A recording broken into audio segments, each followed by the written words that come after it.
turn around 3 times.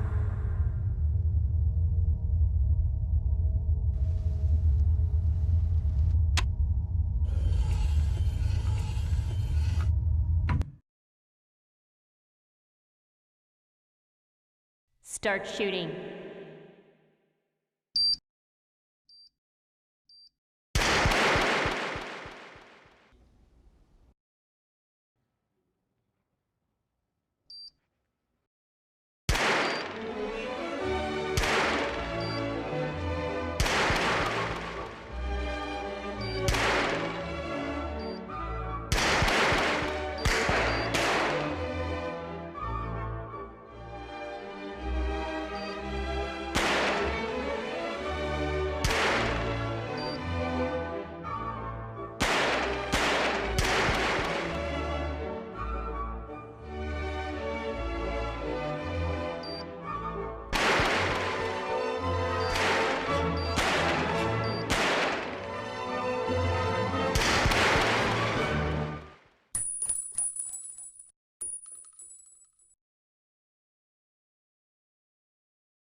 Exclusive black equalizer brightens dark scenes without overexposing bright areas. Use the S switch to quickly access the setting and switch between save modes.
Personalize the way you see everything, and then conquer.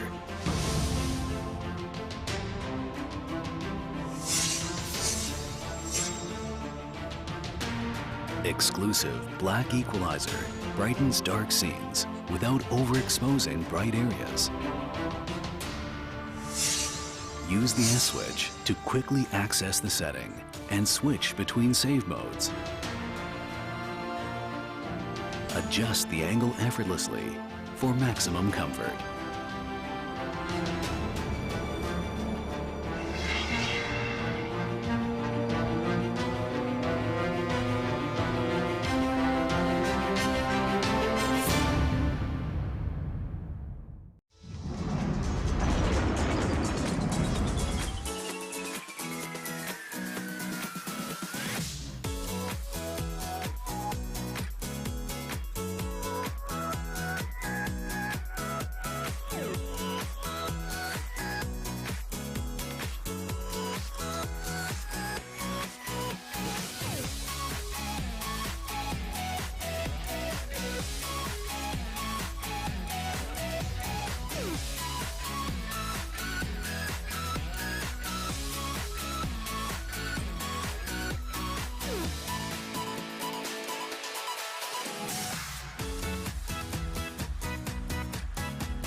I've been waiting for so long.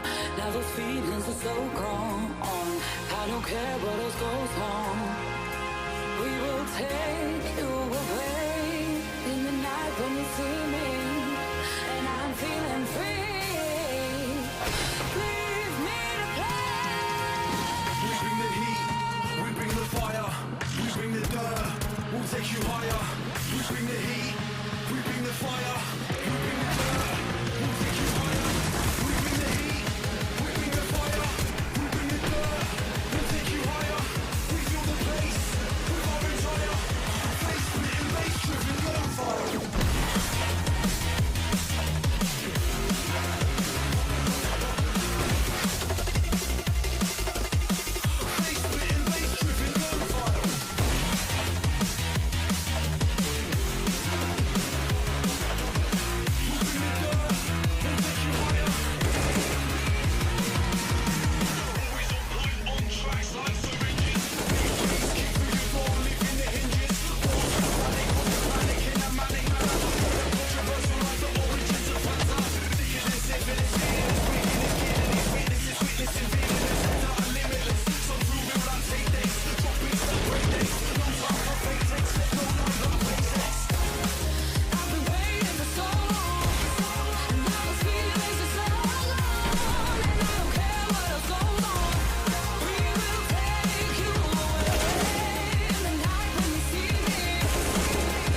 Turn around 3 times.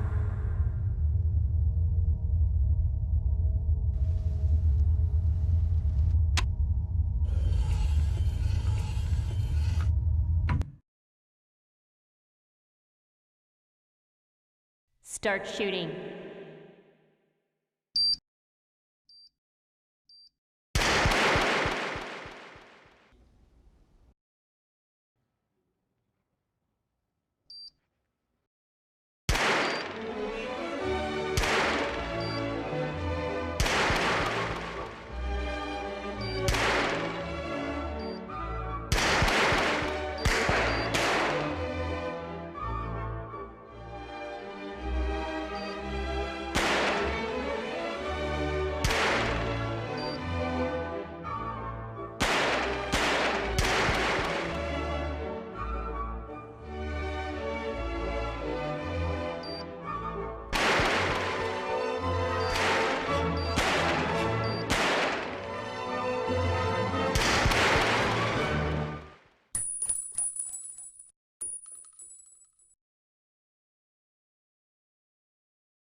Exclusive black equalizer brightens dark scenes without overexposing bright areas. Use the S switch to quickly access the setting and switch between save modes.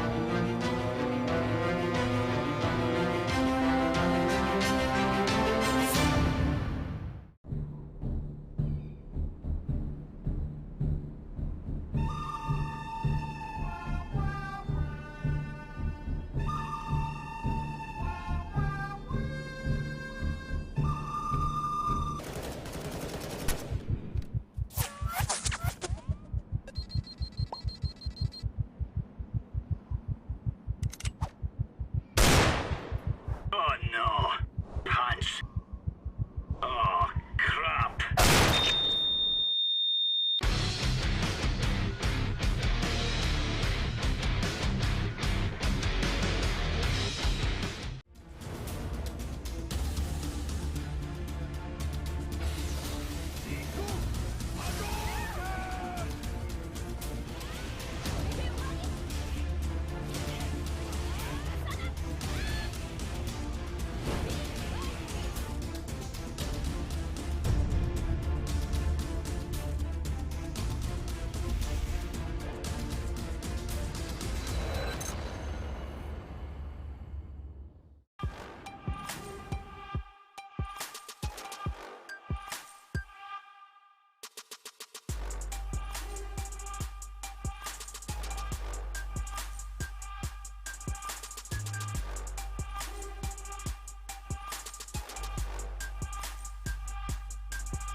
Personalize the way you see everything, and then conquer.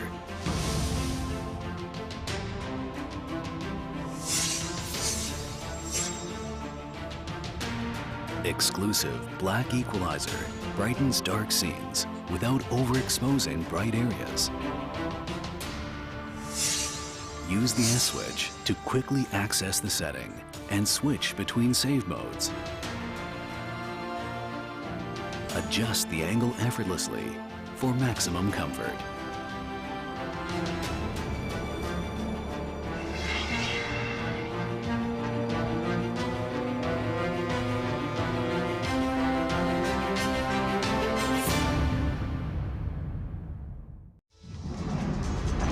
Well, good evening everybody and welcome to another edition of the ESL India Premiership 2017 summer season. Phase 3 is going on right about now, and everybody joining us on the Facebook page of ESL India and the YouTube gaming channel of ESL India, I welcome you all. My name is Arpan, and this year's edition of ESL India Premiership 2017 has been brought to you by Omen by HP, HyperX and Zowie by BenQ and organized by Nordvin Gaming. Now we've got some really intense matches lined up because we are literally nearing the end of the phase 3 inch by inch, day by day, and soon that day will dawn upon us when we will be literally there in front of you physically in Mumbai at a place we will disclose soon. Where in Mumbai, so keep tuning in for that. But so far I'm only allowed to give you this much information. Maybe I can throw in a sneak peek. That is when you watch on every Monday, Wednesday and Friday at 8 p.m. Esports Center. Maybe we will do a reveal there.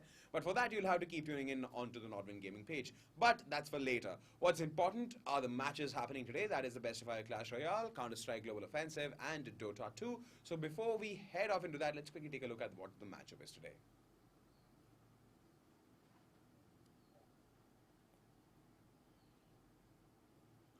So talking about the matches happening today, well, we have some really interesting stuff lined up for you guys. In the Best of 5 of Clash Royale, we have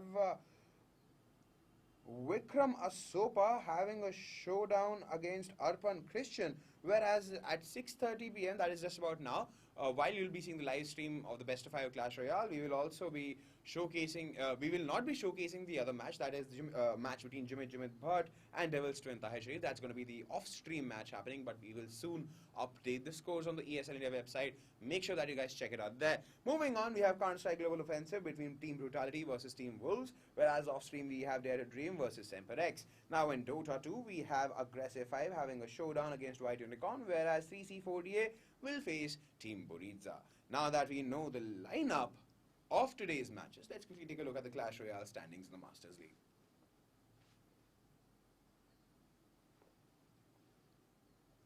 Alright, talking about the Clash Royale Masters League standings, well, it comes as no surprise that Ruben Dicona is in the first position, 12 points, 5 matches played, only 1 loss registered out of the 5 matches, 4 victories. Now Prashant P.P. Pandey follows in the second position with 12 points, 7 matches in total played, finished his entire quota of games, 4 wins, 3 losses. And Devil's Twin Tahir Sharif is in the third position with 9 points, 3 matches played, all 3 of them victories. Now Jimit Bhatt is in the fourth position with 9 points out of the 4 matches he's played because he's managed to lose one of those matches. And Mrin Lakar is a different case altogether. For the first ever time you see Mrin in the fifth position, 3 points out of the 5 matches played because he's lost 4 matches and only managed to win 1.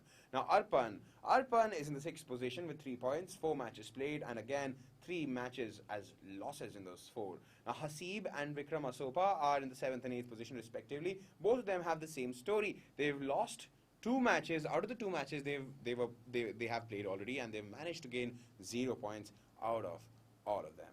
Now moving on to the matchup happening today, that is the showdown between Vikram Asopa and Arpan Christian. Well, Vikram Asopa, he hails from Coimbatore and he's pursuing a business administration degree, and he's been playing CR since the game released last year, and he's played at the ESL India Premiership Challenger 2 last year. Now he also played in the 2016 Masters of ESL India Premiership last year, and he was one of the top 4 players there, and he was placed 4th in the summer season April session of the ESL India Premiership 2017 Clash Royale Masters League. Now in the May term, he had a very bad run and was forced into the Masters League playoffs, where he managed to beat his opponents and retain his spot in the Masters League. But in the current session, he has already played 2 games and unfortunately lost both of them. Now Arpan Christian is from Surat, Gujarat. He is a +2 student and he's been playing the game since its worldwide release. He was placed 3rd in the summer season, phase 1. He finished his May campaign by placing himself on top of the charts, and this feat made him eligible to get promoted to the Masters League. Now the Masters League June term, he currently sits in the 5th place with 3 points to his name. So will Arpan Christian, when he faces off against Vikram Asopa, reign supreme? Or will Vikram Asopa end up winning this match and turning the tide in his favor? We'll find out more about this match when Manoj Supergola, our caster, along with Shaurya, take us through the best of Clash Royale. So be hooked on to your seats, ladies and gentlemen. This is going to be one joyride, and don't forget to comment on the Facebook live stream and the YouTube live stream of ESL India Premiership, or you can even tweet it out to us. Use our handle at @ESL_India. We'll be more than happy to respond. But for now, Clash Royale.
Ladies and gentlemen, welcome back to the ESL India Premiership's daily stream.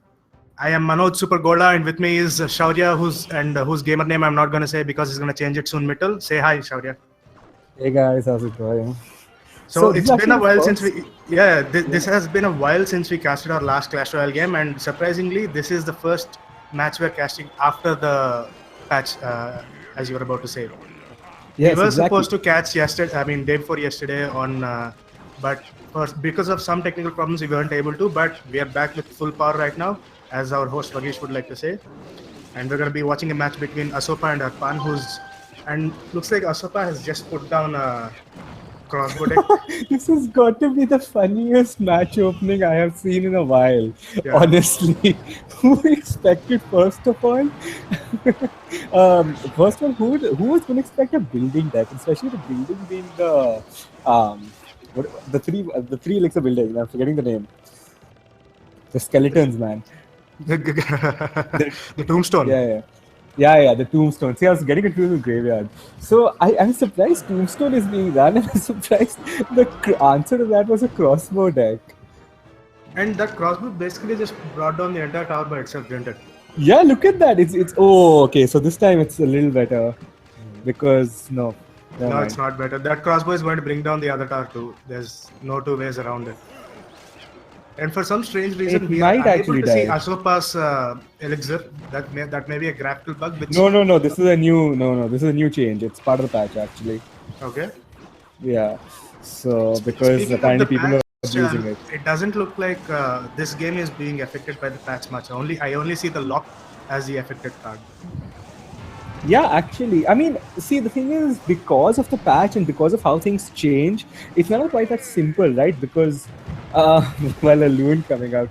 But yeah, because of how things change, the change is not, it affects the other cards in the sense that, certain cards become stronger because of it. Like, we have Goblin Gang, that's a major a nerf for this patch. 2 ranged goblins instead of 3.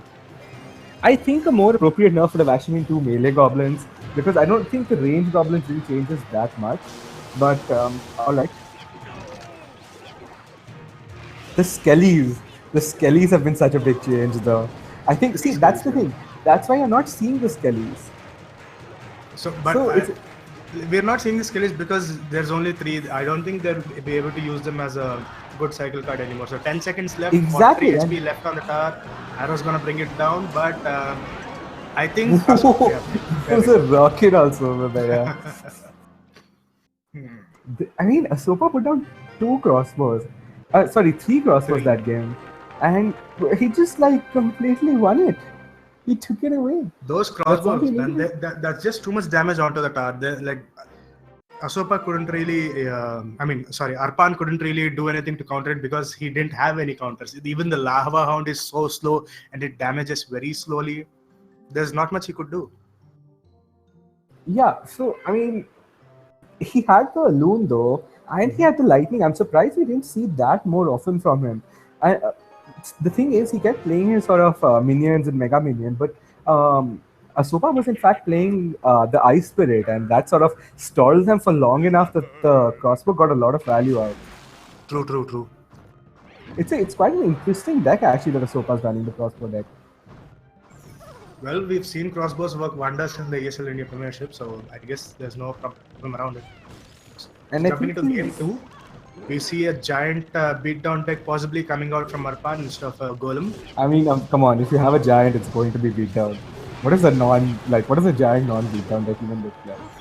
How did he put 2 ice golems so quickly? Was he able to cycle? Oh, he was able to cycle very quickly. I mean, he's running such a low-cost deck right now. Look at that, 2-1-3-3-2. Like that's nothing. The average elixir is like 1 point something probably. I would put it around. What about 2? Yeah, 2 point something. 2 point. That's still very low. Yeah, that you are right.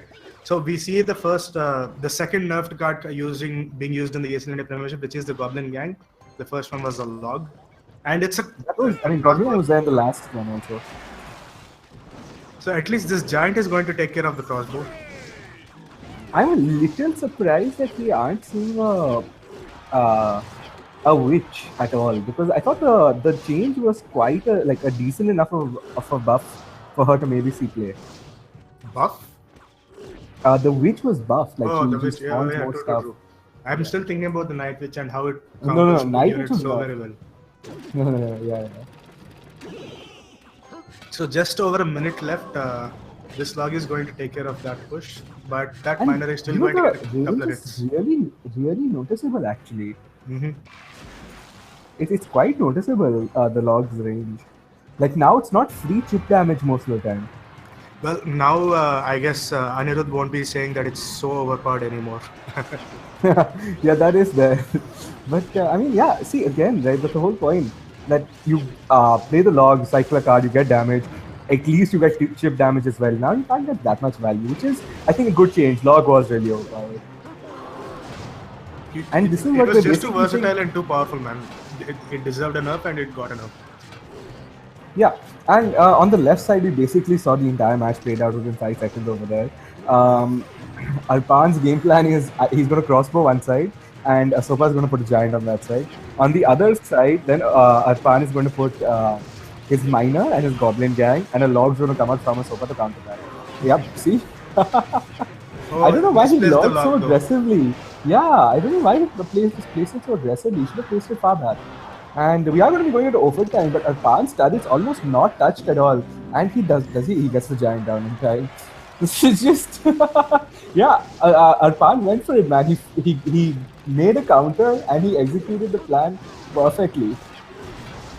Well, lucky for him. And the car's going to fall. Lucky for him, really smart of him to sort of play the mind game and guess correctly that Asopa is going to use his crossbow deck again. That was pretty good. So, what do you think? Asopa is going to repeat the crossbow deck, or are we finally going to see a different deck for game 3 from Asopa? I think Asopa now is sort of forced to change his deck, because now it's sort of like damned if you do, damned if you don't, essentially. Because if he doesn't change his deck and Arpan brings the golem beatdown deck, he's going to lose anyway. Mm-hmm. And if Arpan changes his deck, he still might lose, but Arpan still might keep at least maybe a golem or something, like still might keep a heavy sort of beatdown deck anyway. So I think that, and Asopa is asking for some time, so I'm sure he's going to be changing his deck. I think you know what to do, Shaurya. I think you know what to do as well. Why don't you go ahead today? Okay, fine. So while the players are preparing for the next match, looks like we'll go at least into game 4 today, which is a welcome change from what we've been having. I'm gonna take a minute of our time to give a shout out to our sponsors. We have Omen by HP, Zoe by BenQ, and HyperX. Thank you guys for helping us, sponsoring us.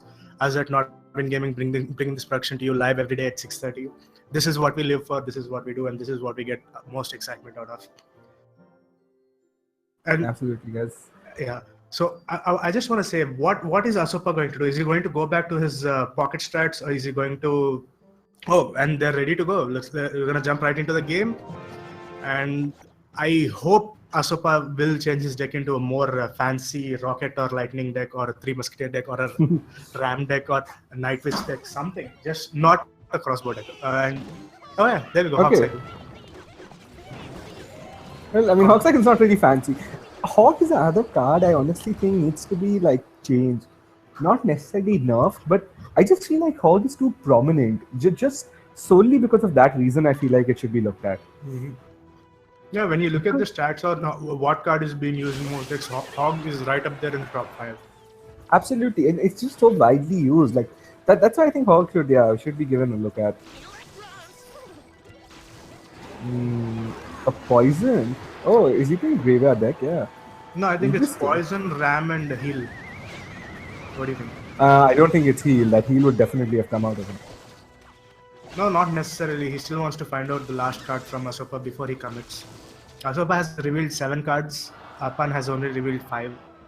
I guess that's why he's reluctant in showing the rest of his cards. And it's a bandit. Wow. Bandit. Interesting. So, okay, over there you just saw, by the way, how much faster the bandit is. The charge time has been reduced pretty significantly.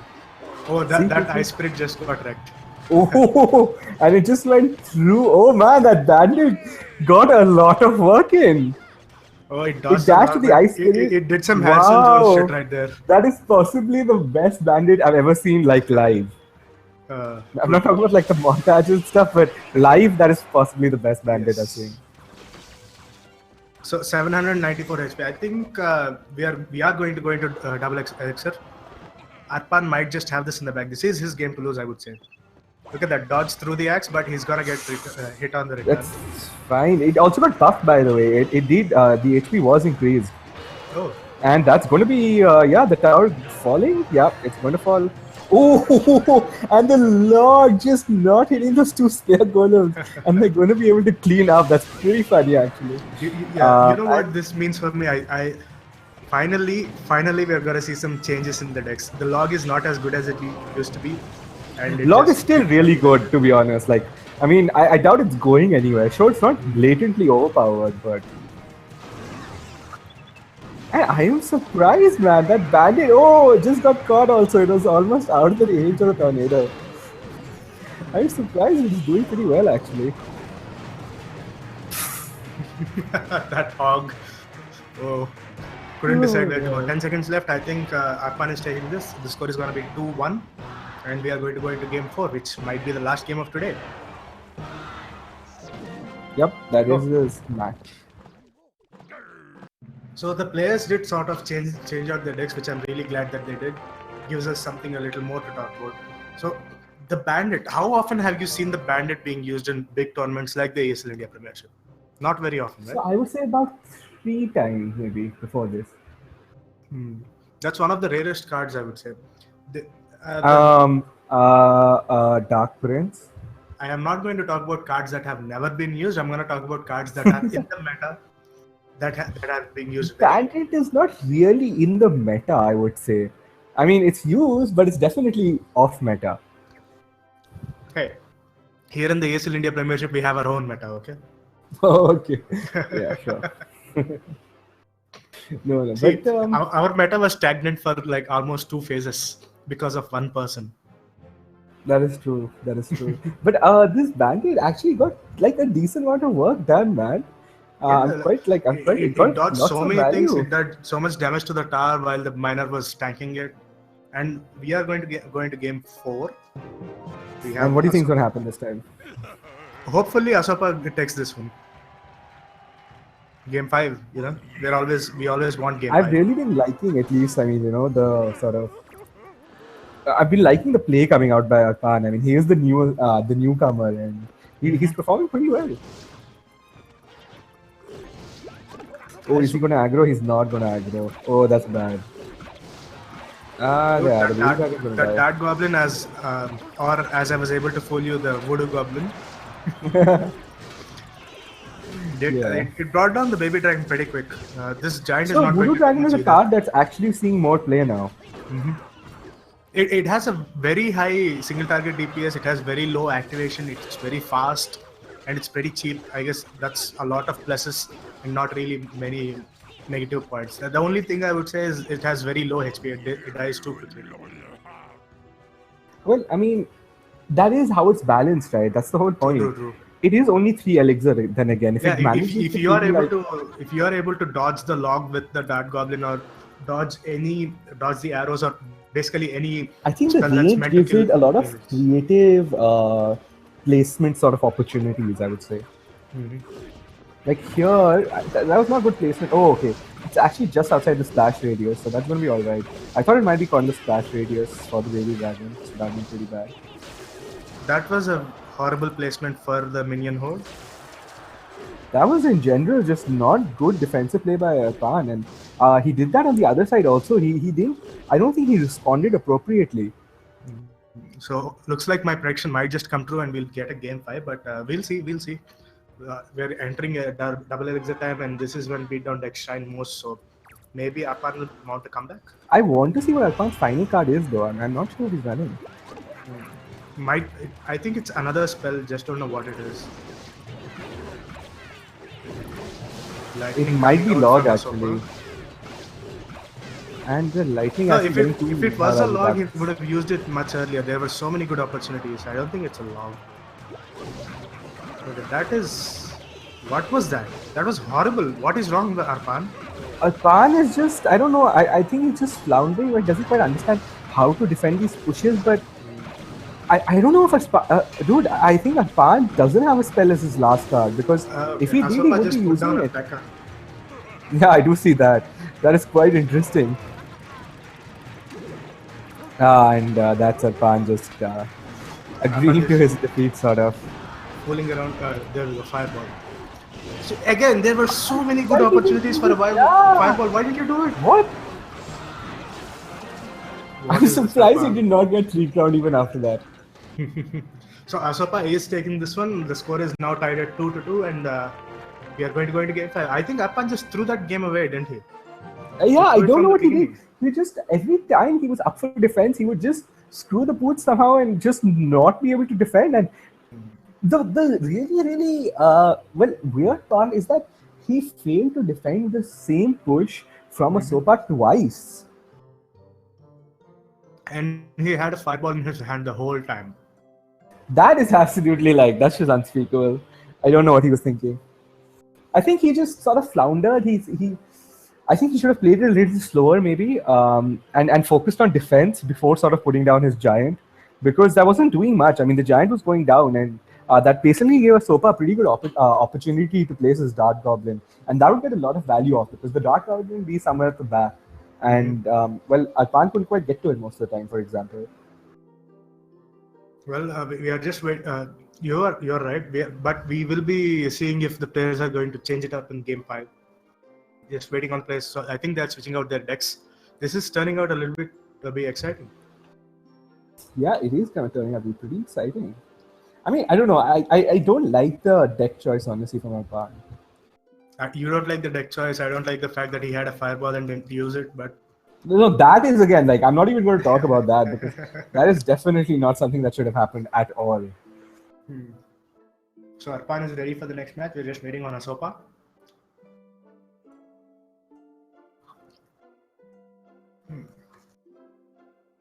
I wonder if either of these players has the balls to sort of come out with a completely new deck.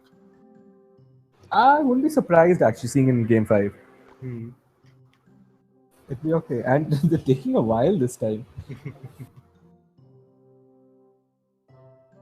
And yeah, that is the game. So game 5, guys. Asopa versus Arpan. 2-2 on each end, and some interesting games coming out in this series. Crossbows. I think Asopa's gone back to his crossbow deck. Yeah, he has. Wow. And I don't know. I think Arpan is playing his beatdown deck, so that he might have a golem. Is he saving up for one? He is not. He is. Giant, Yeah, giant. that is it. Yeah, sorry. That's what I meant. I meant the giant.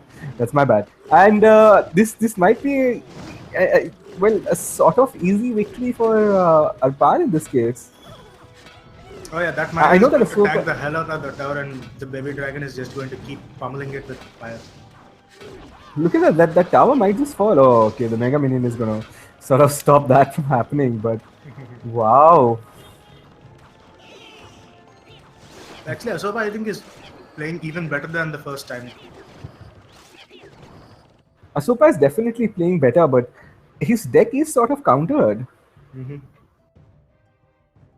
Well, now that he knows that it is countered, what is there any possible way he can come back from this one? Like, as in not come back, as if he can make it work. I think the only way is to sort of. I don't know his last two cards. If he has some sort of swarm cards that can sort of take down the golem, the giant quickly, that might help. And in fact, exactly this I was going to say: play more patiently, wait for Arpan to make a move. Okay. Oh, there we go. Asopa So has this is his gonna be Inferno fine. Tower to take care of the giant. Yeah, I think This is Asopa actually has this really one in the good. bag. Asopa might be able to take this away. Well, then again, look at his stars. One is at 738, the other is at 1142. But the point was that Asopa was sort of in a bad time in his cycle because he played the crossbow before the Arpan played the giant. So, I mean, like that was sort of unfavorable for Asopa because he wants to be able to play the Inferno Tower first to sort of kill the giant, and then he wants to put down his crossbow. Exactly. So that's definitely a misplay because the Inferno Tower should definitely have come out first. And that might just be like pretty. That's going to be really problematic for Asopa. That might be the cost Did he of just the completely victory for whiff him. the zap? Oh, never I mind. The think zap it's- came out from Arpan. Yeah, no. The zap came from Arpan, but I think that one play might have just lost the game. Yeah. Ooh. Nah, it's okay. Getting adjustment, 150 but it doesn't HP matter. left. Yeah, 150 HP left. He I mean, can a just zap minor it and a immediately. zap. Yeah. Wow, man. Now, just to think about that one sort of, if he had waited for 300 milliseconds or something, 1/3 of a second, he could have actually maybe. Wow, okay. We are going to go into overtime. Surprisingly. What? Seriously? It What doesn't is matter, wrong with you, right? Arpan? No. It That doesn't- is just BM. That is just BM. I do not agree with that. That is just BM. He should have used the fireball. But yeah. Arpan did win the game, but I think he sort of BM'd a little too hard right there. I don't know the fireball. Maybe the fireball is like a couple of HP off.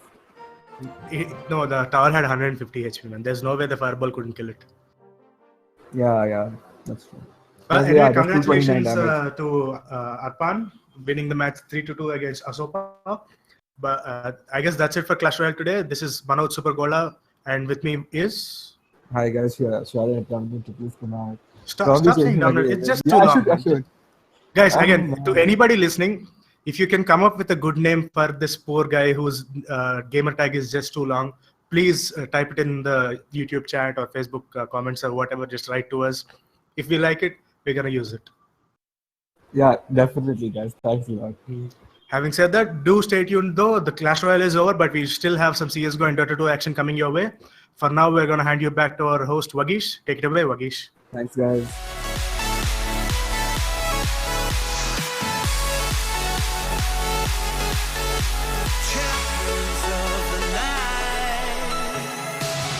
Can't tell if we're dreaming now. We watch as the fire falls down. One thing playing on our minds. Time stops and we don't make a sound. You crave the love I gave, and we'll do it again. A cold night getting warmer now. The ground shakes as our love gets loud.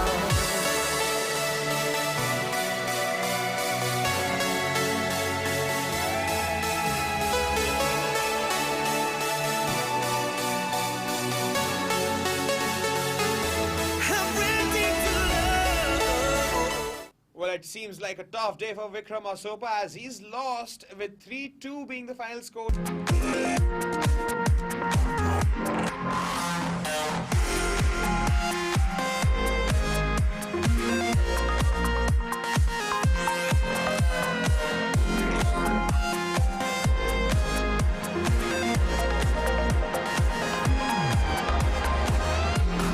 Watch out, they go running again.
technical pause. Come on, it's not just the teams who are allowed a tactical pause. We, the production of the ESL India Premiership, also deserve their own sets of tactical pauses. Now that we're since back with the entire hullabaloo of things, we have a Counter-Strike Global Offensive match lined up between Team Brutality and Team Wolves. But before we go off into that, let's take a look at the Masters League standings.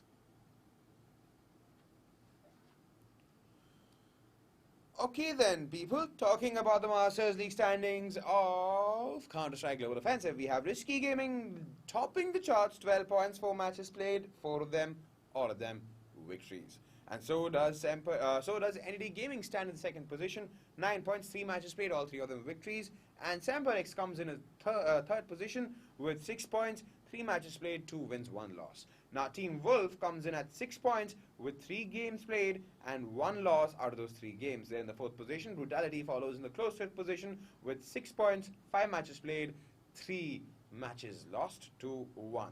Now JMD Gaming has a different story in the 6th position. They've got 3 points out of the 4 matches played because they managed to lose 3 of those 4 matches. Dare to Dream yet to begin the major journey of the ESL India Premiership. So they're just like 1 match down. They're going to have 1 match off stream today. So they've got 0 points out of that 1 match because they lost that one.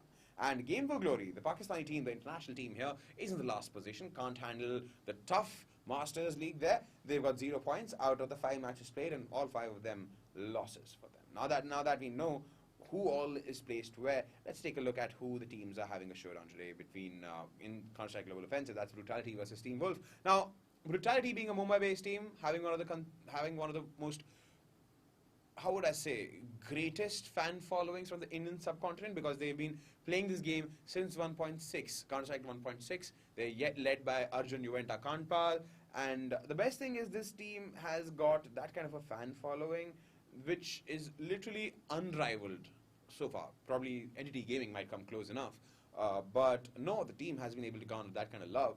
And they've added former Destructive 5 players, Pranay Ghosh Bhatia and Kunal Peksa Bhatia to the roster, and their opponents, Team Wolf, well, a lot of its members hail from the former CSGO team, or Team Overcome, and as Overcome they qualified for ESWC 2016, which is Electronic Sports World Cup 2016.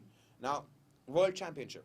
And they were also one of the top 8 CSGO teams at the 2016 Masters. They were led by Ritesh Shah, and they are right now fielding another player called Akib Falcon Digankar, because one of their core players, Anuj Amitarasu Sharma, has been lapped up by D2T, and he'll be joining them in the next season. But for now, we've got Falcon playing for Team Wolf there, taking the helm there from Amitarasu, and we will see in this match, when our chief ed takes us through all the action one by one, round by round as it happens, we'll get to see whether the Wolves will immediately pack up and devour the team in front of them, or will Brutality end up being way too brutal for Team Wolves. We'll find that out soon as and when the rounds unfold, because ladies and gentlemen, this is the ESL India Premiership 2017 Summer Season Phase 3 going on, brought to you by Omen, by HP, HyperX and Zawi, by BenQ, and organized by Northern Gaming. This is Counter-Strike Global Offensive.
Alrighty, ladies and gentlemen, welcome back for what promises to be yet another exciting game of Counter-Strike. I hope it is exciting and an enthralling affair for all you guys. It's going to be against Team Wolf versus Team Brutality on Dust 3.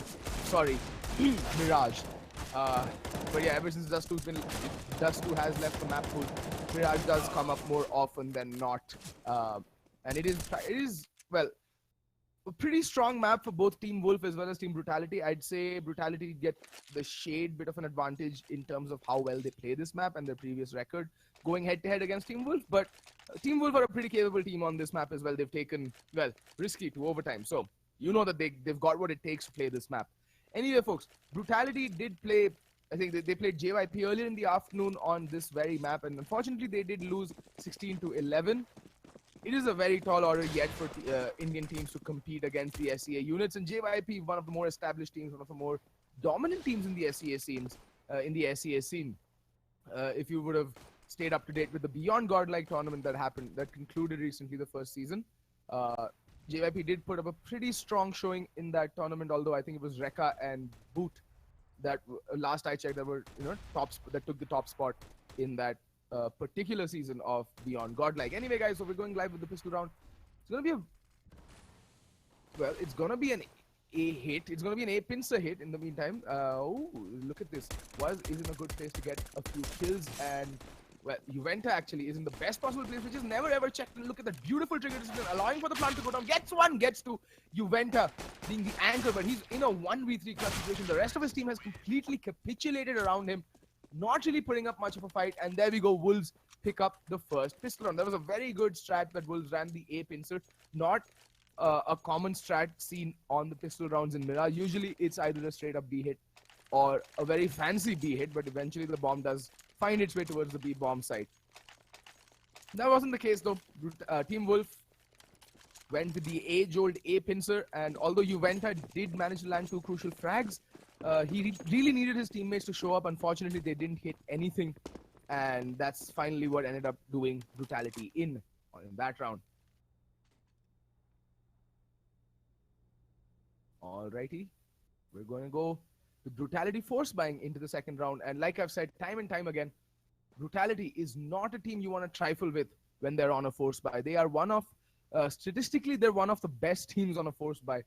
They pick up quite a few of these armor pistol rounds, and these rounds that they have no business winning whatsoever.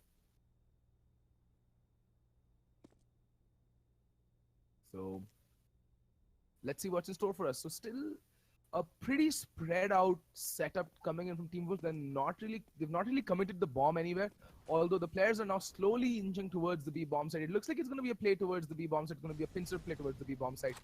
And Venom does spot two players, and Texer gonna peek out B shot. Oh, spots out the DNM. Can he land the shot on the man? No, he cannot. And now Venom on the bomb side gets one. Can he get more? Unfortunately, unable to land the telling shot. Rix with, oh, the scout does go down, and now it was all alone in a 1v3, but everyone's so low. Everyone is almost dead. All he needs to do is find the lucky shots, but he's been tagged down 27 points of health. He's not in the pink of health either. The 1v3, everybody's internally bleeding. Everybody is almost on their deathbed. Is going to use that smoke for cover. Spots out DNM, gets the flick onto him, but there's Ritz with the telling kill of that round. Also managing to recover the AK-47, the Galil. They kept keeping two rifles alive, putting the second round on the board. The money still, you know, it's good that Brutality got the 3 kills that they did, but to be very honest though, when you're force buying into the round, the objective isn't to get kills or as many kills as possible. The objective is to win the round outright. And it's just unfortunate there that was unable to land the kill. If he'd gotten even a single kill over at the two players pushing him B shot, the round might have turned out very differently. And now, the aggression, Ritz, off with your head for Juventa, off with your head for Waz. Ritz is just on a roll. He's picked up 2 for the round already. Rix here playing from jungle, trying to, you know, rattle off a few shots with a USP, but it's just a USP. What can you do is the question. Oh, but Texer landing a nasty shot with the USP nonetheless. And Rix getting the kill on a DNM as well. Alrighty then.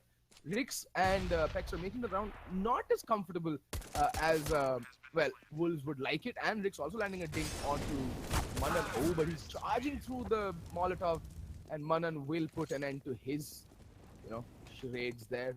might be able to recover the AK-47. No, they don't. So they do lose yet another rifle in that previous round. So the money on them going into the third round, going into the fourth round, not really the best as of yet. So Brutality do have a very good chance of actually doing significant damage to the Wolves' economy if they pick up this round and the subsequent round. Obviously, if they pick up the subsequent round, that's going to be a hard save coming in from Wolves. But there we go. The smokes coming out for crossing, and I think that was the nest smoke. Look at this mid-aggression. I like when Brutality does this. They don't care. They pair up and push up mid, get the early pick advantage, the early man advantage, and fall back. That's the right way of playing this. And Was here should know that there's an A hit coming out. Two players have already made their way out onto the A bomb site. Oh, Venom crosses crossing and sprays down, but misses the shot on to Manan. But there we go. Pexer does pick up one kill, but that gets immediately traded, and somehow it's down to a 2v3. Make that a 2v2 because Was just casually spraying through the smoke, gets the kill onto Manan. But yet again, the trade immediate in nature. Ritz decapitates Juventa there. And now it was in a 1v2. Will he go for the save or will he go for the retake? I mean, the bomb is yet to go down, so there's still time. But I think Was is going to go for the save because he doesn't have a kit on him. Oh, wait. Is he going to change his mind? Yeah, I think he's changed his mind. He's just going to go save by connecting. There's Ritz, and Ritz peeks out and kills him. Alrighty then, 4-0 to Wolves, and now Brutality will have to save yet another round. Ritz picking up the M4 as well. Not bad.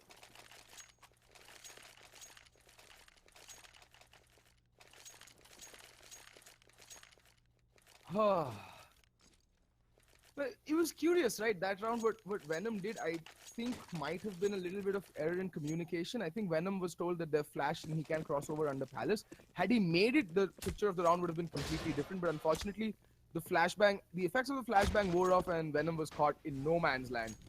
And look at this, Buzz pushing up underpass, getting a ton of information, but it's going to be a play towards the A bomb side yet again, and Riggs just getting his head blown clean off, and Pexer ought to have landed at least one shot, and Venom's completely Helen Kellered. I mean,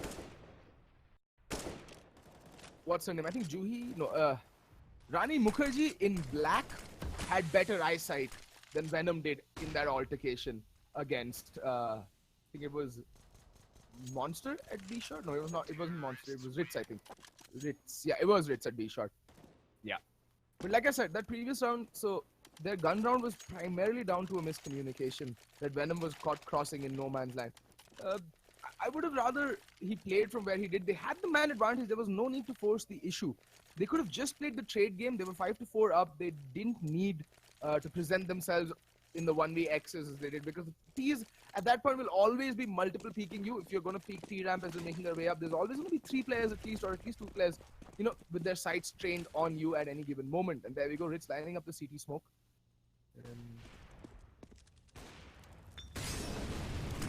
Was taking some fire damage there over to the mid, but it's going to be very little A presence. Rick's out with the big green gun. That's his favorite gun, and he is very prodigious with the AWP as well. So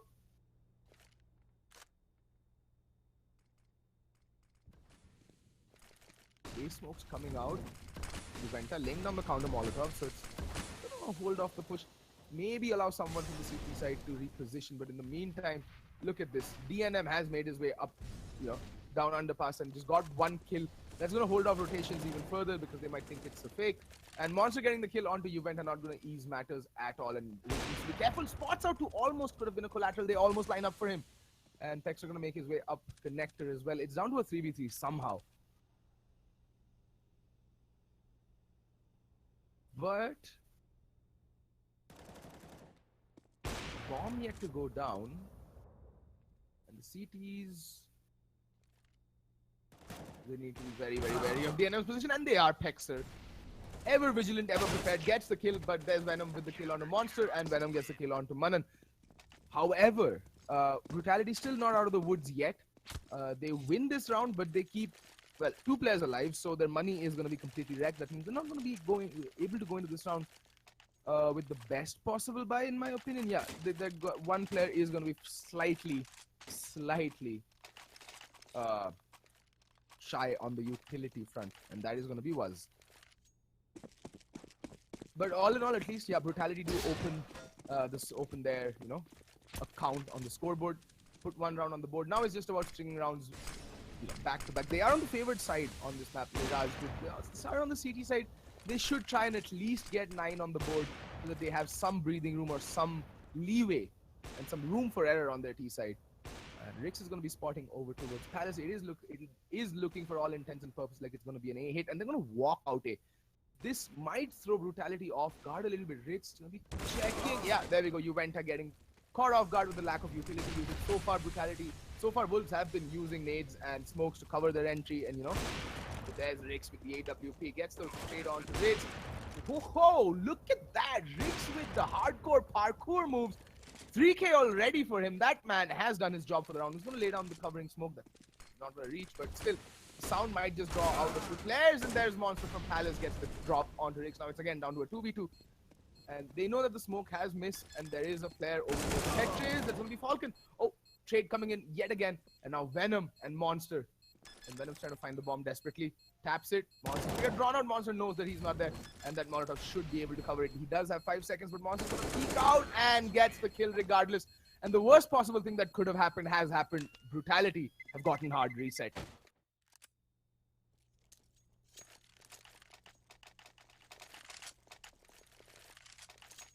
Well, Brutality. They really needed to string at least a couple of rounds together to shore up their economy. Unfortunately, they lose the round immediately after winning their previous round, which means they're only gonna get $1,400 for this round. And because there were only 2 surviving members in the round that they won, their money was completely wrecked to begin with, and now it's just utterly shambolic. I mean, still better than my bank balance, but that's not saying much, to be very honest. There we go. Round does get reset. Why? Okay. So someone lagged.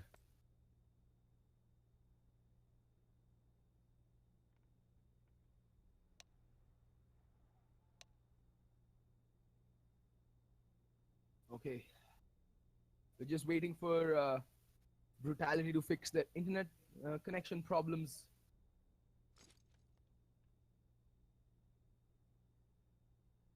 And in the meantime... Wait, so now Wolves are telling the admin not to unpause, or Brutality not to unpause. I want to see who, yeah.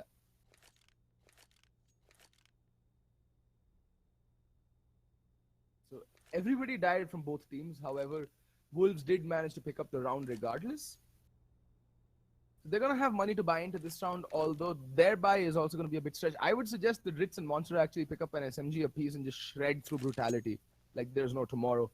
A MAC-10 at this point in time would be the ideal weapon for Wolves to wield, because they can actually start farming up some, well, dirty money.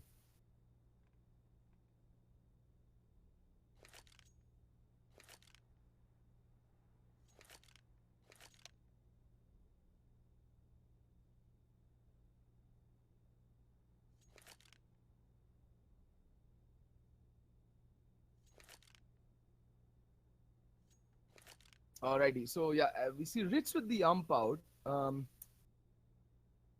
AK-47s, alright. I mean, clearly they are, I think they're expecting a force buy coming out from Brutality, but at this time, you should have a better read on the economy, in my opinion.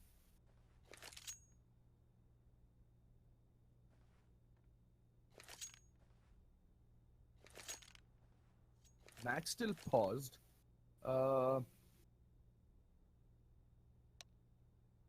The admin's just instructing them on how to, when they're ready, they should just press .continue, and the match will automatically get unpaused. Anyway, I don't know what the holdup is. I think they're still trying to figure out their lag issues, although the things seem to be fine, to be very honest.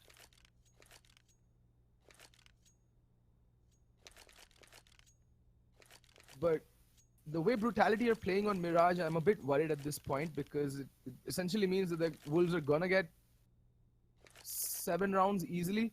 And seeing the way that the Brutality economy is shaped up right now, this is double eco territory. Wuz is under 1450. Juventa barely meets the bare minimum criteria to pick up armor and SMG, armor and M4 in the next round. So they need to be a lot more, well, financially better off. It's like the effects of demonetization has ravaged the Brutality economy up till now. And yeah, they're going to go aggressing up, and Ritz going to find the first kill. And thankfully, it is with the SMG. Ritz, the YOLO solo player right now, because he is wielding the money-making machine. That is the UMP. And he's going to find Buzz very soon. They're just playing around the corner, and Ritz is going to peek around and somehow manages to spray it on Buzz.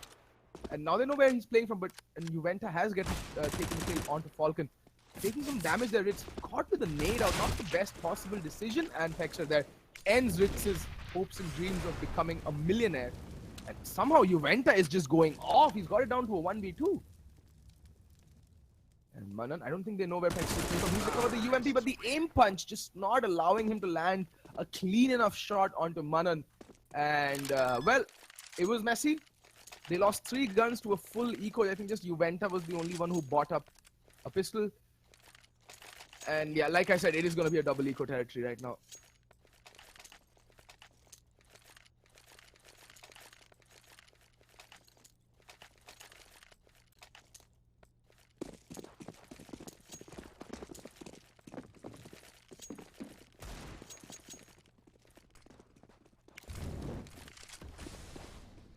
Okay then.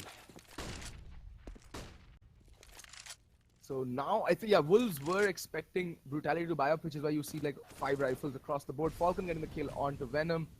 Pexer still caught with a nade out in his hand, treating it like a delicious Rasgulla. Will chuck it out. I know why he did it, because he's just waiting. He was thinking that Falcon might just re-aggress, but unfortunately that's not going to happen. Monster's there though for the trade up. Pexer's going to go bombarding up the apps, and Monster's just going to continue spraying and hoping that Pexer just walks into it. Juventa does get the kill onto Ritz, but there's DNM on the flank, gets Pexer. Manan finds Rix, and now Juventa yet again with the hand cannon. He did a tremendous job in the previous round. Here's DNM, almost kissing each other across the wall, but DNM does find the final kill. This time, Wolves, a much cleaner anti-eco, keeping 4 players alive, which means finally they might start cobbling together an economy.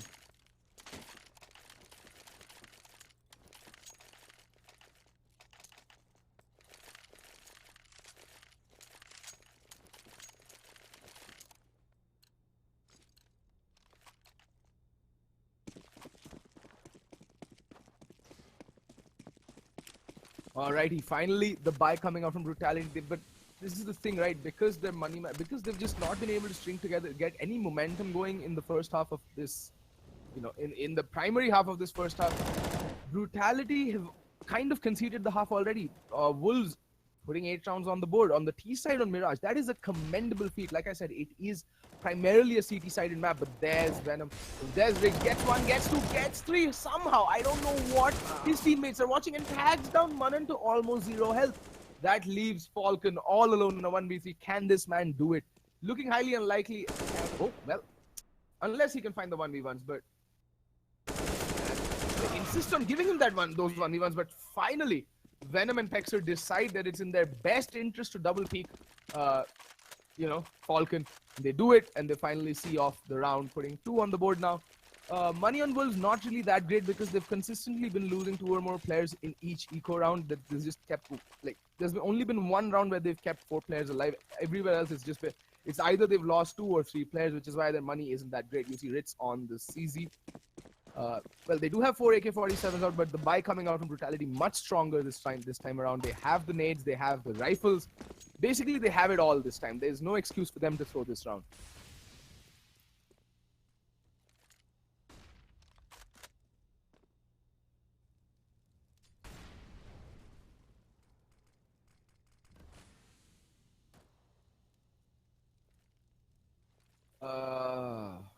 I am really tempted to address someone in chat, but I shall refrain. My better judgment shall prevail. And look at this Riggs pushing up connector. He made it all the way up mid, almost undetected and unchallenged. Is trying to line up for a pop flash, which Riggs will avoid, but he's still flirting with death here, flirting with danger. In the meantime, DNM finding the kill onto Riggs. That can be huge, and Monster just spotting triple. He's gonna spot out Juventa by CT. And that nade's gonna come sailing in. And Manan in the meantime does pick up a second kill. And okay, the B defense is completely eviscerated. My God, that is just absolute devastation. DNM will get hurt out by Juventa. He will pick up a consolation frag if you will have it, but somehow, even with inferior, an inferior buy, Wolves just completely decimate the Brutality lineup.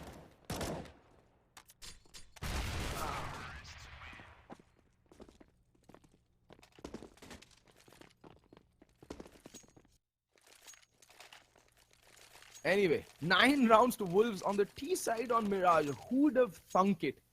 Is my point. I would never in my wildest dreams would I have imagined that Brutality's CT side on Mirage would have been so lackluster. I have seen them play on this map. I've actually seen them play as recently as yesterday against Game for Glory, and they were pretty good. Their CT side, at least, their T side left a little to be desired, but their CT side was on point, and look at that, Rix already opening up the massacre, and Rix does go down.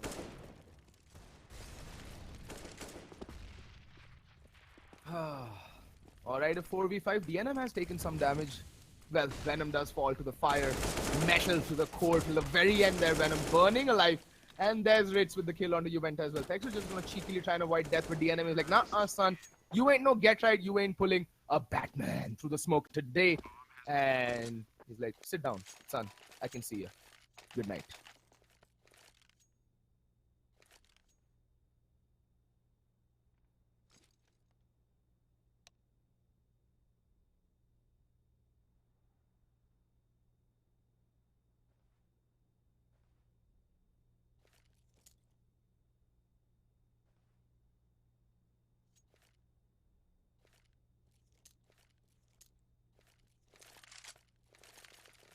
Alright, match has been paused. I'm pretty sure this is a tactical timeout coming in from Brutality. Yeah. I think it should be a tactical pause. I don't think it's a technical issue right now. It's more of a mental issue right now that's plaguing Brutality. I think they took their loss against JYP a bit too. It has affected them, and now look at that. The FAMAS buy, the infamous Brutality FAMAS buy. 5-man FAMAS firing squad. Very low on the utility, no kits whatsoever. This is as desperate buys get. And they're gonna try and make something happen. I mean, desperate times call for desperate measures, as they say. So, it's just what's gonna happen, I guess. And look at that. Well, aggression up Palace is paying off. It's a 1-for-1 trade. It is still going to favor the T's because they just managed to find the lurk that was monster. The rest of the team is towards the B bomb side. Pexer by B shot. Venom pushed up on balcony.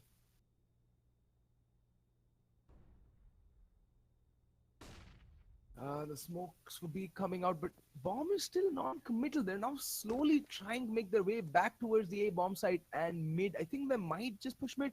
Because Brutality are now, they've played their game perfectly. They've, I think, sown the doubts of, misinformation and trepidation into Brutality's minds. And there's 3 players over on the B side. Look at this. The A bomb side is only held down by Juventa right now. Pexer is in Sniper Nest. Rix is by B shot. And Venom is in, he's jump spotting at apartments. While finally, we do see Pexer making his way back towards jungle, but that's gonna get smoked off. The volley of smokes coming in. It's gonna be all down to Juventa. He's also getting smoked off. He's gonna play a very dangerous position up towards ticket booth. It is very commonly pre-fired. He needs to be very, very careful. Everyone else is just completely smoked off. I think Pexer might dare to make his way down sandwich, but there we go. 1-for-1 trade yet again. DNM spraying him down. Juventa in the meantime does find Ritz, who is the bomb carrier. So that's one good thing to come off of this. But Manan in the meantime has made his way towards jungle. He needs to be careful, and he does get his head blown clean off. Oh, that flashbang though. Clean flash for the win. In the meantime, look at Venom just staring with just absolute despair towards the corpse of his fallen teammate. Basically trying his very best to do his Mr. Fantastic impression and trying to reach out for that AK-47. But unfortunately, it was just that 1 inch too away. And his desperation to get a better rifle finally does him in, and Manan ends him with the final frag off that round. Scores are 11-2 after 14 rounds. being after 13 rounds having been played, and this is looking like it's gonna be kind of a washout. It's gonna looks like a whitewash for Wolves.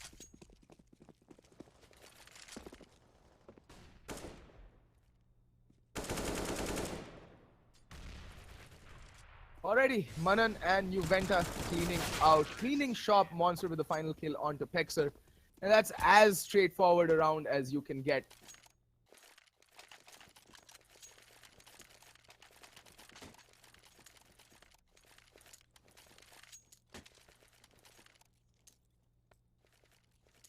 Well, 12-2, and Brutality managing to cobble together yet another buy. Oh, double op setup. Venom with the AWP. Now that is rare to watch. I want to see this. I want to see where Venom takes the big green gun. Double op setup, a very viable setup on Mirage, provided you know how to utilize them. But, you know, the thing is, I think it might be a little too late. There we go. Juventa opening up the fragging with the kill on a DNM. But, oh, 2 players. Venom gets the kill onto Manan. That's good. The double up finally does, you know, start doing them some good. That is bomb down as well. Venom going to start rattling off shots through the smoke. Then Molotov not really going to reach him. That one though, Venom, woohoo! Nasty little headshot through the smoke. Venom with the AWP. Who would have thunk it?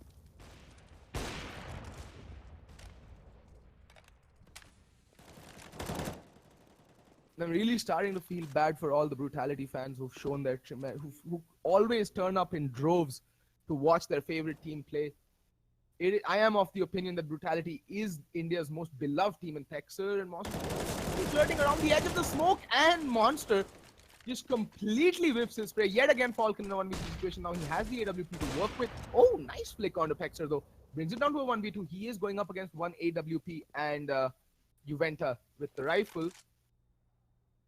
Will he risk the peak? Yes, he does, and does some damage on towards Rix, but I don't think that's the best option in this case. Oh, brings Rix down to 7 points as well, but doesn't matter. Rix, an ardent follower of Bogdan's Law, sticks with the AWP and, more importantly, sticks that final shot onto Falcon to finish the first half of Brutality 3-12. Wolves just doing a tremendous performance on the T side of Mirage.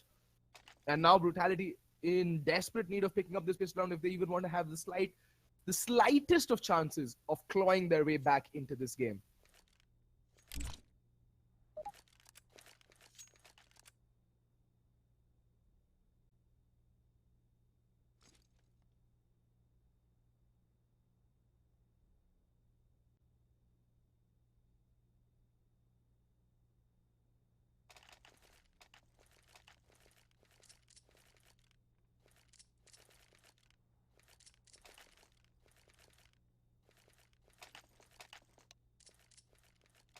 Alrighty, the match pause has been called off, and we're going to go live with the pistol round. The buy coming in. Ritz yet to buy up.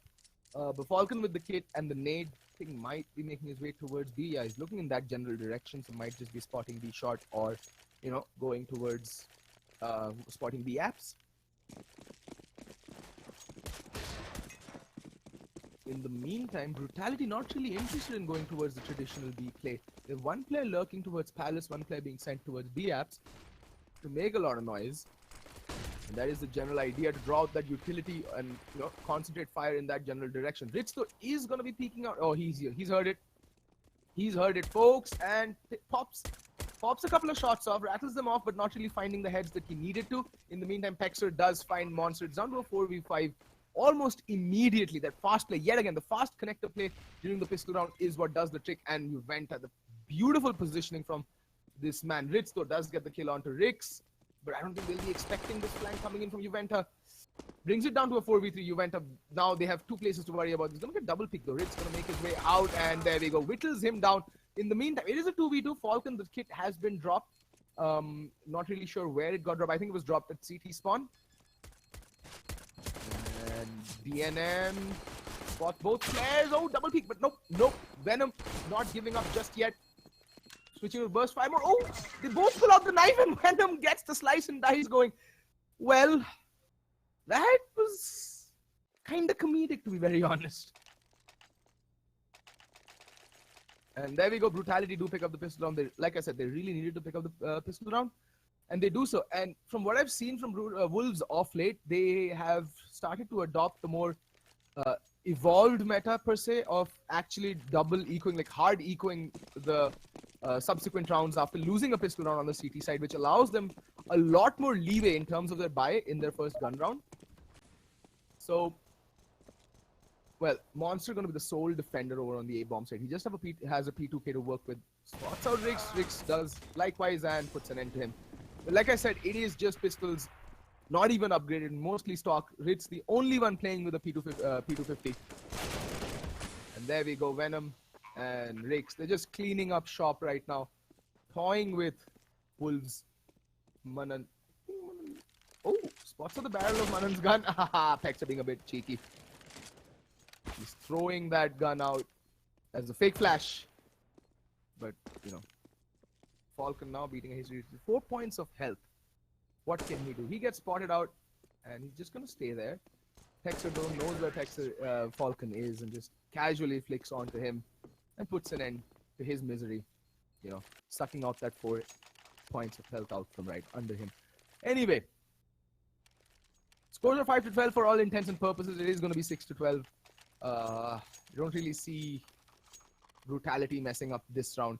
And there we go. Was with the UMP. Can he get some farming done is the question.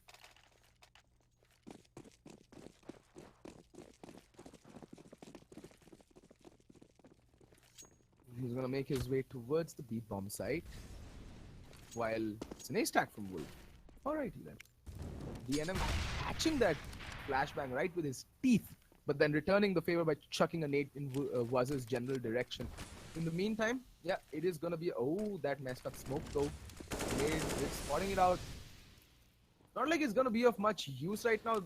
They really don't have any weapons to work with. DNM just lining up Flash. Does have a P250. Question is it going to be enough? And in my opinion, I don't think it is. There we go. Rich fall. There's Waz with the UMP. Ooh, DNM does find one frag though, but there's Waz on the flank. Gets him.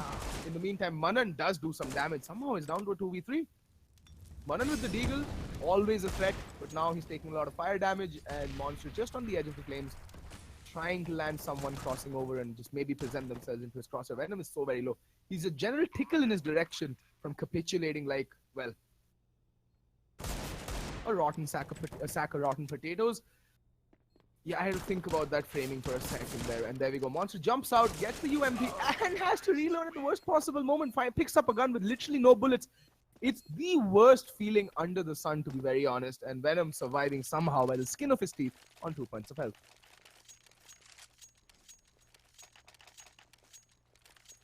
There we go. 6-12, and Wolves go into this round with a much healthier buy than what Brutality had going for them at this point when they were playing the CT side. Ritz out with the AWP. Decent amount of utility across the board for everyone else. 4 rifles. Proper rifles, M4s, I mean, not FAMAS's. It's not 1.6 where FAMAS was actually a viable rifle. Now it's kind of neutered because of that horrible armor penetration and the damage drop-off. And dot stop. Okay, I think someone timed out yet again. Yeah.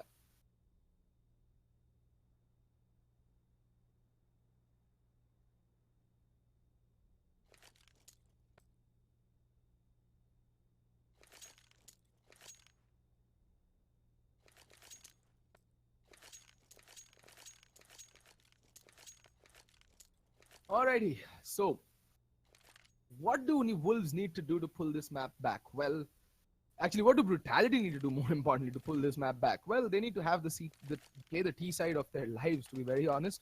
Not really a big fan of the fact that Venom is still continuing with the UMP. I think it was just dropped him, he picked it up by mistake. He should be upgrading. Brutality have literally zero wiggle room in terms of, you know, scope for committing errors in this at this point in the game. Wolves are on the precipice of victory. All they need to do is just reach out and grab it. Although Wolves, in my opinion, are a team who are kind of prone to choking. I think they need the Astralis treatment. They need a sports psychologist and all that good stuff. But for that, all right. So, what would be the ideal approach that Brutality should take? I'm not sure whether Brutality should have a read on the CT economy at this point. They've faced off against two, they've faced off Wolves in a full eco for 2 rounds in a row, so they should know that the op will be out, and there we go. Ritz making that op sing early on, gets the man advantage, falls back, repositions. Best possible thing to do, and then, rattles off a second shot, but misses. That is not what the doctor ordered. In the meantime, Monster will chuck out a Molotov. That is going to delay the plant for a little bit, take some meat damage. Nothing too severe, but okay, then Ritz and Monster both fall a bit too cheaply, and now the man advantage wrestled back by Brutality firmly in their favor. It's a 4v3. That nade again going to sail over and do some damage on the falls, and actually it doesn't even tickle him. Bomb goes down, decent post plants coming in. And I think Wolves are a bit too premature on their utility usage. All they're left for this retake is 1 smoke and a couple of flashbangs, but that doesn't matter because, well, the NM gets a kill on Rix, down to a 3v3. Manan in the meantime making his way out. Spots out was, but getting double peeked there. But couple of fast kills coming in from Team Wolf, and down goes Venom as well. And I think this is what Wolves needed, and more importantly, they keep the golden number, the 3 players alive, which means they can have a very good buy going into this round as well. All the utility they need, full guns for everyone else, and Brutality, their money is also good, full buy across the board, both teams. So it's going to be an interesting round, folks.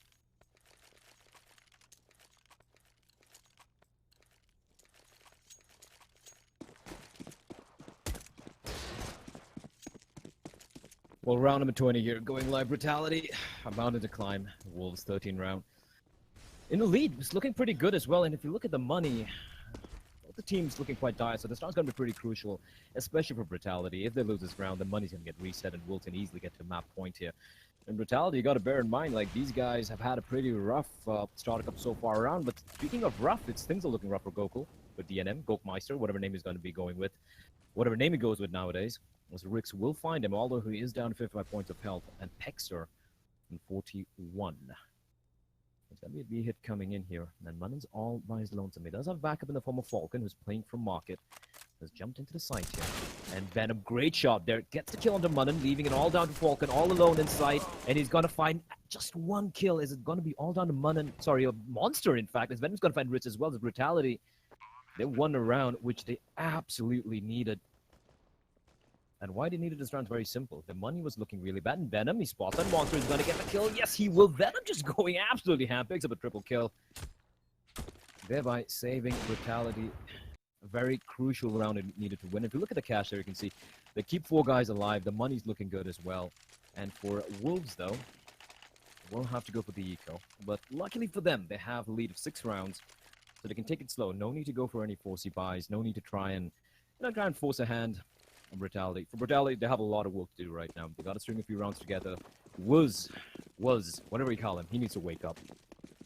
Just 6 rounds. So 6 kills in 20 rounds, rather.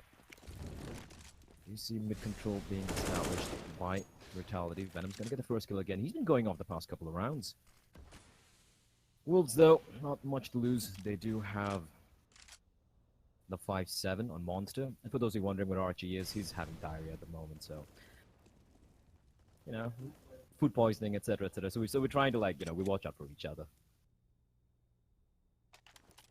And I actually might be sitting in his poop right now. I'm sitting on his chair. I might have to check my pants after this game. But then that's what casting is all about, you know, just talking about the game no matter what happens, whether you're literally sitting on poop or not. And Gokul will get decapitated from behind, Mafia style. Bullet to the face of the skull. Venom will take him down, and they forget losing a guy. Didn't take a single point of damage. That is absolutely nutty from Brutality. So 8 rounds here. It is a map where Brutality have had some of the biggest wins in their career. Although, you know, they've had different lineups, but at least the core 3 of Rex, Venom, and Juventa, they've had some very, very famous wins in this map. So Wolves, although they're just 3 rounds away from taking this win, they shouldn't be taking it too lightly. And they're going to do a smart thing here, going for the double eco, looking to, you know, go for a full buy in the 23rd round. And this should be another run for Brutality. If they play it right, if they play the anti-ecos right, Rick's holding a very tight angle, looking for any aggression to come in from the CTs. Juventa is going to take a huge nade to the face. Monster's going to get a kill. They might just walk into Ritz here, but he's going to get instantly taken down. There's still a guy in the side that's Falcon, the P250. What can he do? He's going to get a kill is what he's going to do. 3v3 now. And they're actually getting sandwiched here, but great shot coming in from Falcon. He finds one, not able to get a second kill, and Rix and Pexa will survive in a combined HP of 47. That was very, very hairy indeed for Brutality. But they will survive.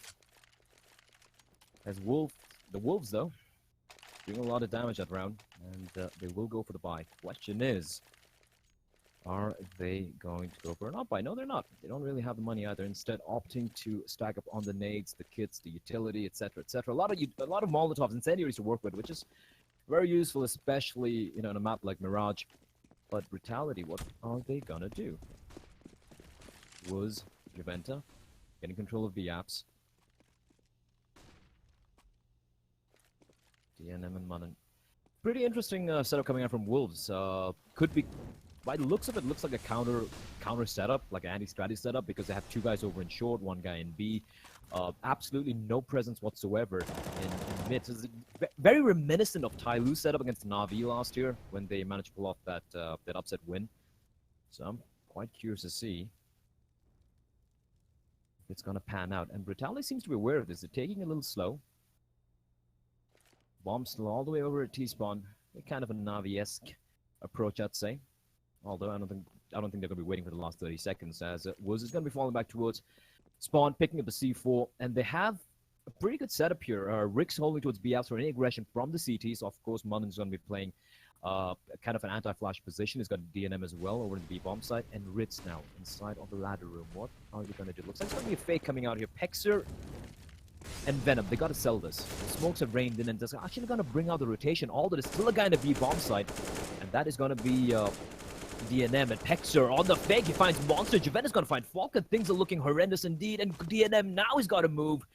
And the B bomb site is completely empty. Juventa just might walk into DNM here, and yes, he will. DNM takes a while to get the kill, but he is finally going to get it. But a bomb is going to get planted, and Rix has got himself in a great position as well with the AWP. But now it's a 3v3 retake coming in. DNM, what can you do? He's going to cross on over, and Rix is going to hit an easy shot there. Woods will find Ritz, and that is going to be the round. 10 rounds in Brutality. They do get to double digits. And now 10 to 13. Brutality, 3 rounds away. They have the money in the bank. They have the momentum as well. They've actually won 7 rounds out of 8 on the T side. It's as if none of these teams know how to play on a CD side of Mirage. Everything's decided here. Faster play towards mid. Ritz, great spawn for him. He's not going to spot out anyone towards jungle or window. And DNM, it's another eco coming out for the CTs.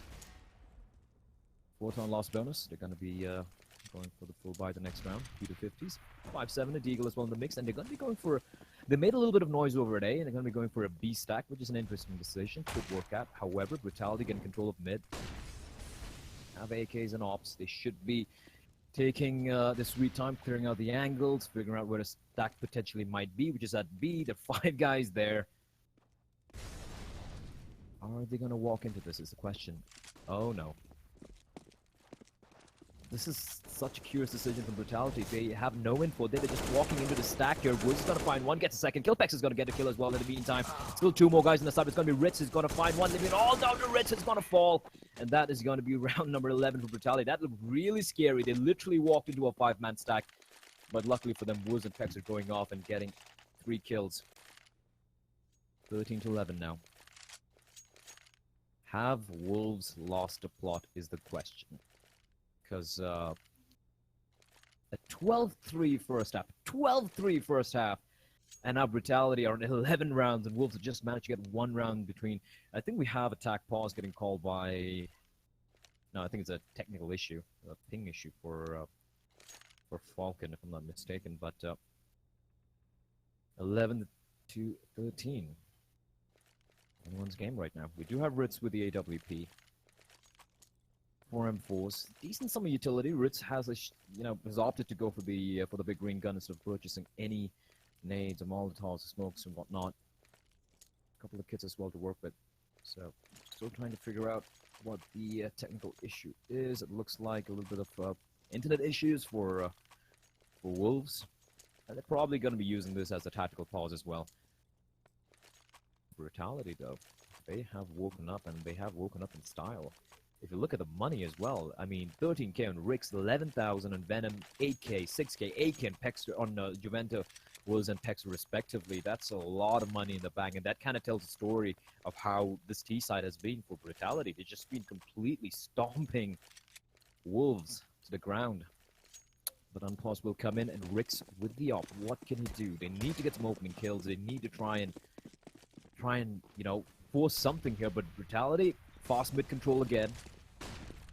And Wolves are just completely relinquishing mid. They just have Ritz spotting from connector, but the smoke should be coming in, or they're going to be walking in straight and running in through the smoke. And Ritz, spots on Juventa, gets a kill. Venom replies back real quickly as well. There's one guy in the B bomb, so it's going to be DNM who has been spotted out as well. He's got to try and stay alive for as long as possible. The M4 is going to come out, spots out Hexa, but they're going to be using a cover very smartly. Pexa out in the open, down 29 points. So Fell is still going to take the fight, gets taken over DNM, and the bomb is dropped as well. But Wood's going to be taking him down from behind.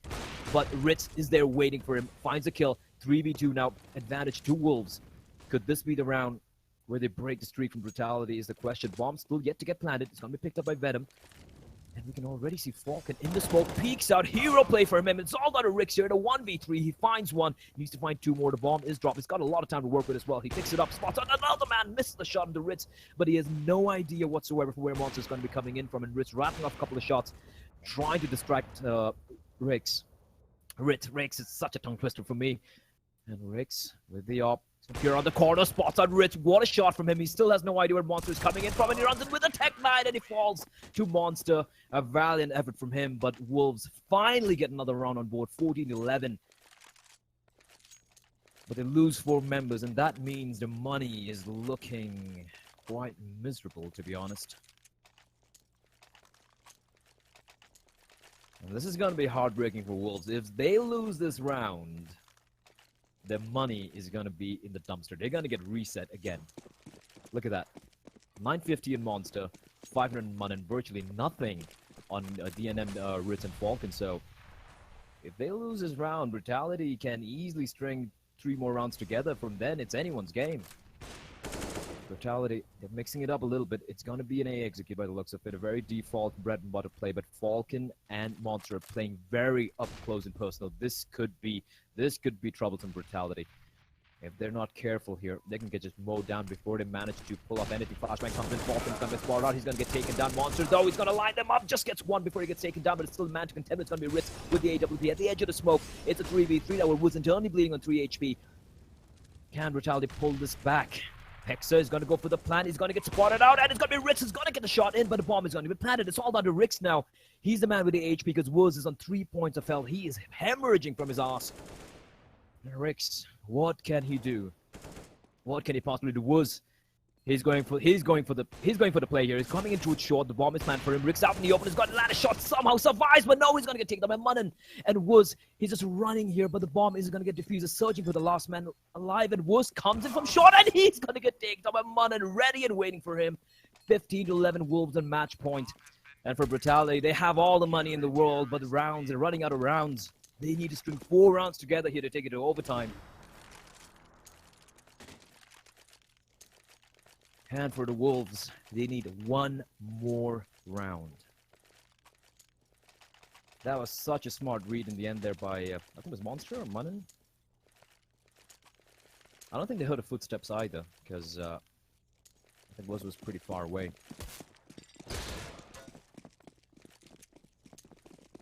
And Ritz, he needed to at least get another kill there, but he did what he could. And now, Ritz is missing a sitter.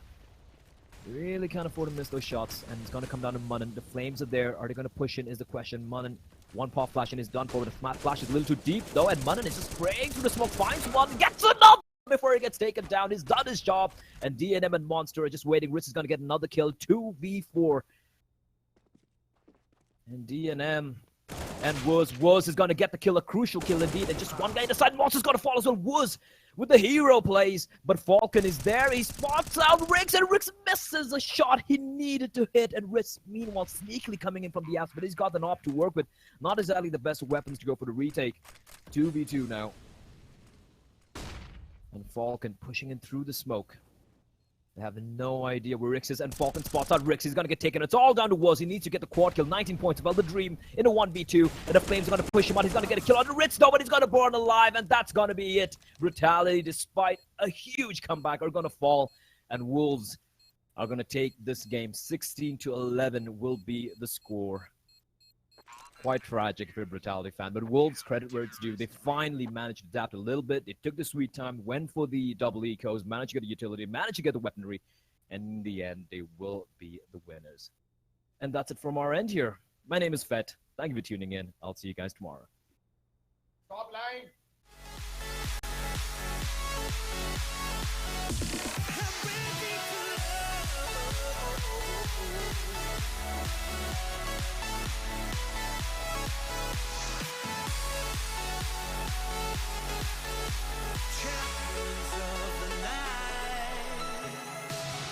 Can't tell if we're dreaming now. We watch as the fire falls down. One thing playing on our minds. Time stops and we don't make a sound. You crave the love I gave, and we'll do it again. A cold night getting warmer now. The ground shakes as our love gets loud.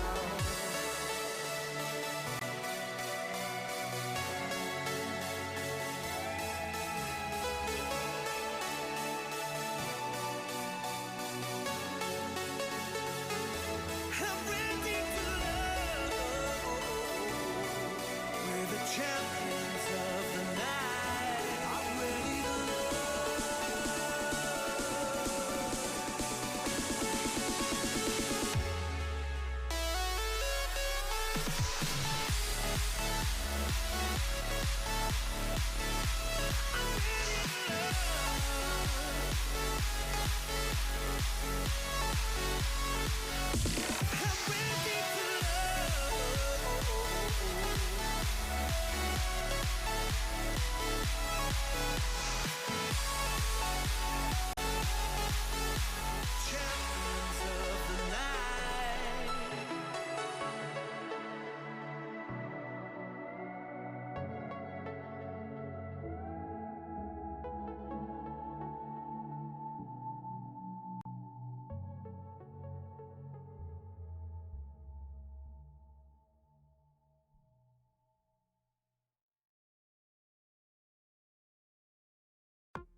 Well, ladies and gentlemen, we're back again with the action here at the ESL India Premiership 2017 Summer Season Phase 3 is going on right about now. And what we just witnessed, for the people who just joined us on the Facebook page of ESL India and the YouTube gaming channel of ESL India, you guys infuriate me by joining us late 6:30 p.m. Guys, come on, you guys should be here when Clash Royale begins the best of 5, and then you should go off to the smooth surfing into the Counter-Strike Global Offensive and then Dota 2. Well, it was Team Wolves versus Brutality, which was just happening right about now, and as you guys, if you would have seen it happen, good news for you guys, everybody who's supporting Team Wolves. They won the game 16-11, the final scoreline in favor of Team Wolves.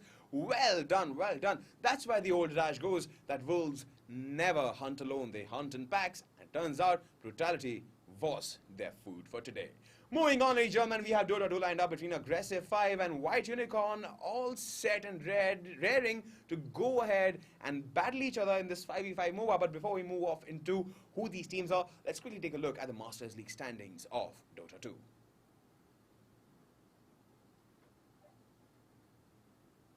Alright people, talking about the Dota 2 Masters League standings, we have Entity Gaming ruling the roost here without any doubt whatsoever, because they've played 6 games out of the quota of 7. They've managed to win all of them with 18 points in their kitty, and they're reigning supreme in the list of Masters League of Dota 2. Now, following them is Aggressive 5, Pasol, Urunkar and Gang with 12 points to their name, 5 matches played, out of which only 1 was registered as a loss. Now, Team Buridza comes in the 3rd position with 6 points out of the 4 matches played, 2 wins, 2 losses.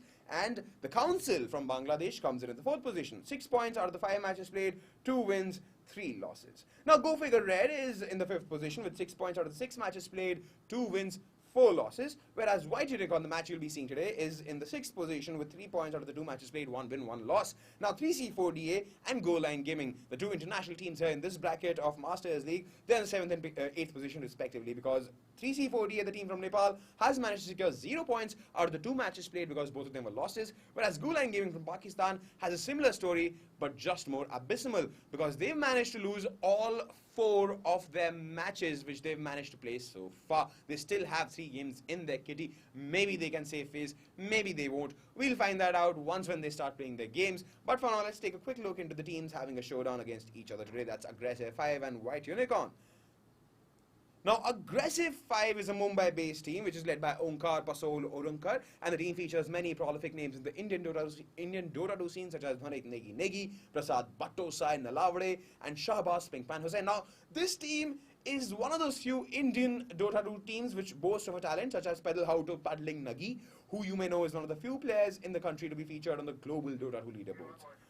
Now, in the April and May Master League sessions, they have consistently finished 2nd and currently placed 2nd in the June rankings. And their opposition today is none other than White Unicorn, which is a Pune-based team and has been playing together for the past 1 year, so it's pretty much fresh there. And Manikant ASD Yalla, Akshay JDM Clutch Lokhande, and Yashraj Dominator Morde are the core members of the team, and they have participated in a few local Dota 2 events, and they participated in the Challengers last year but failed to make the requisite cut. They've returned this year stronger and have triumphed in the Challenger League, and they were promoted to the June session of the Dota 2 Master League. They look promising, and they have mentioned that they're keen about attending the LAN season finale next month, so maybe this might be where their future changes, and maybe we might get to see White Unicorn having a showdown against some crazy team in the LAN finale happening in Mumbai, because they play their first match on stream today. This is the first ever time White Unicorn's getting streamed live on the ESL India Premiership live stream. So guys, don't get stressed even though it's live stream. I'm pretty sure you guys will hold your fort well. This 5v5 MOBA is known, very well renowned to literally like push people into the darkness. But I'm very sure you guys are White Unicorns, you guys have wings, you guys have horns on your head. Those are bad jokes, but I know for a fact that you will do well, and so will your opposition. Aggressive 5, Orankar, Pasol Orankar and Gang will make sure that they need to maintain their lead so that they come in the 2nd position as soon as possible. But for now, let's quickly head into game, because Vivek Venkatraman, our caster for the game, is itching to have a go at this. So over to you guys, and over to the 5v5 MOBA Dota 2.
Ladies and gentlemen, welcome back to another Dota 2 cast.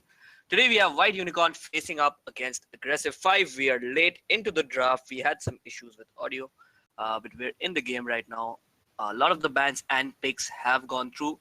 We'll lead you through it in a moment. We'll run through the brackets very, very quickly. I believe Aggressive 5, they've been doing pretty well. They've just lost that one game to Entity Gaming. They've picked up a lot of easy victories over the other teams, I would say. White Unicorn, how are they doing? They haven't played that many matches. They're sitting at 3 games. This is the 4th game, I believe. Yeah, they have one game. They have one victory, which is an impressive one because they actually managed to take the victory over Go Figure Red, who are actually a top team in this edition of the Masters League. But yeah, they do have 2 losses to their name. So they are going to try and pick up where they left yesterday. I believe it was yesterday, a game against Go Figure as well. 10 seconds. Let me have a look. Yeah, it was yesterday. So they're coming off a high here. They should be able to provide a decent competition if they actually play the same way they did yesterday. So yeah, hoping to see a good game coming out from White Unicorn here. Aggressive 5, not much to say about them. They have been pretty much the second best team in this league here. Let's run through the draft very, very quickly because we are almost out of time here. Aggressive 5, they've gone for the Trian Protector, not a very popular hero in the ESL meta here. The rest of the heroes look pretty standard. Negi generally has, he's had a very mixed game on Shadowfiend. Either he's had complete stomps or he's been completely stomped. So it'll be fun to see what happens this time around. They have Juggernaut being played by Paddling, I believe, and Sand King should be handled by Batosai here. What about White Unicorn? Initially I saw the Night Stalker and Silencer pick, and I kind of thought that it's going to be a very, very team fight heavy lineup. But looks like that's. I mean, they've fixed it up a little bit. I thought they'd go for the Vision and the Silencer, Global Silence, and even maybe the Puck with the AoE skills. But they've picked up the Troll Warlord. So yeah, they have a mix of both team fight and maybe single pick off. Puck, Night Stalker, both good with single target heroes, as is the Viper. So again, we saw Viper yesterday, I believe, or maybe day before, but I don't remember that. But yeah, Viper has been one of the heroes which has just not had a good time in games. Personally, I'm not a big fan of the hero as well. So yeah, it'll be hard to see what happens. Shadowfiend versus Viper though is pretty Viper favored. Till at least Shadowfiend picks up, let's say, around 10 to 12 creeps. And not even creeps, I would say last hits. It's pretty Viper favored. And Viper can actually bully Shadowfiend a lot and has a decent amount of solo kill potential. But I think it'll be the night time that we'll have to wait for that actual kill to happen when the Night Stalker does rotate it. Yeah. I can't say that I can give a clear edge to someone in this matchup, but I think Aggressive 5 definitely are the better team. There's no doubts about that here. So yeah, probably my bet will be with them. I mean, I'll side them a little bit, but I'm still not convinced by the Shadowfiend pickup by Negi. It's not been a hero that's completely worked for him. Are we looking in terms of the hero? Just give me a second, guys. I'll fix up some settings. Patience from Zoe. Patience from Zoe.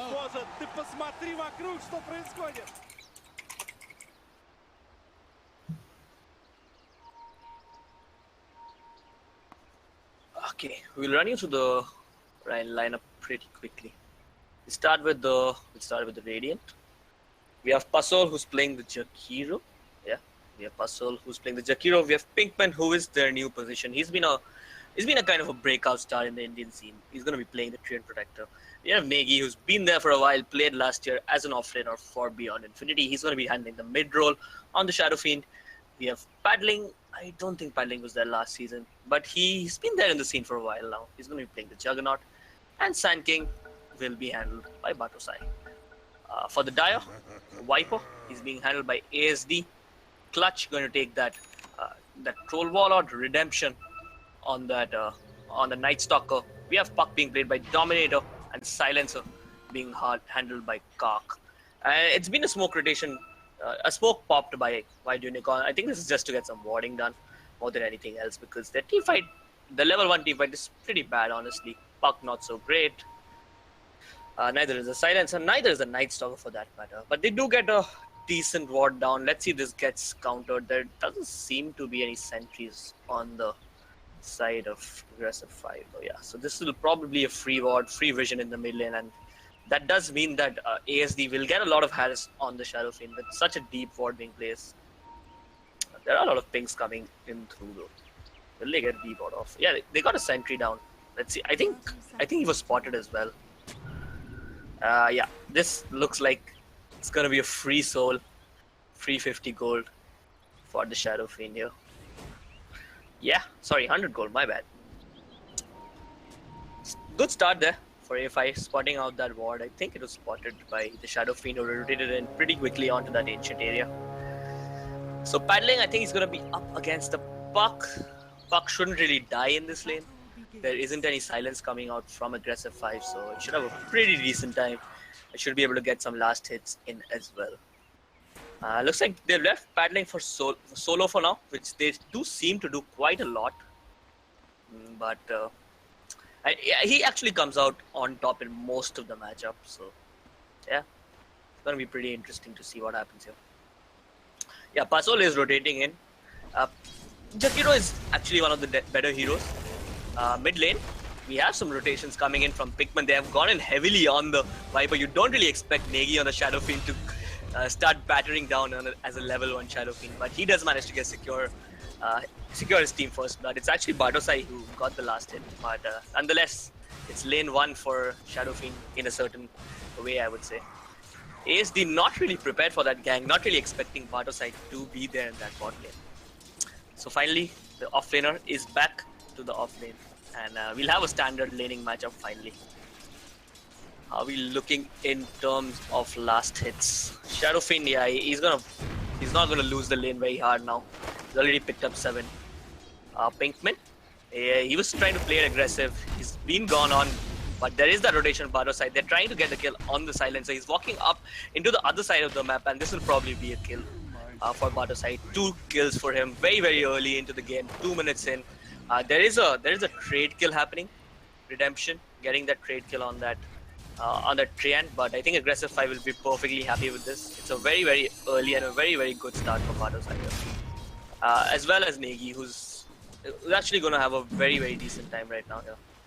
How's the Puck doing? Yeah, Puck not being able to get last hits, which is pretty surprising considering he's up against a melee hero. And he's not really afraid of dying here as well. Pasol's been left to his own. He's doing his own thing, stacking, pulling, farming.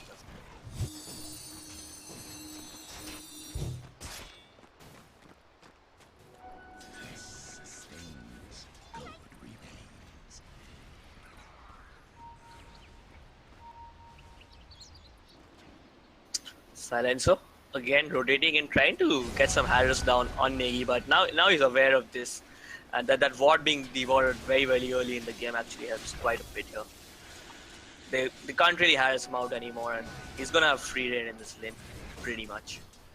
Batosai, he's sitting at level 2, so he actually missed out on a little experience early on because he went for that early mid lane gank, and then he was involved in the gank near the shrine, so missing out on a little bit of XP, but they are rotating in on him. Will they get a kill? He should have a barrel strike. He's gonna walk away.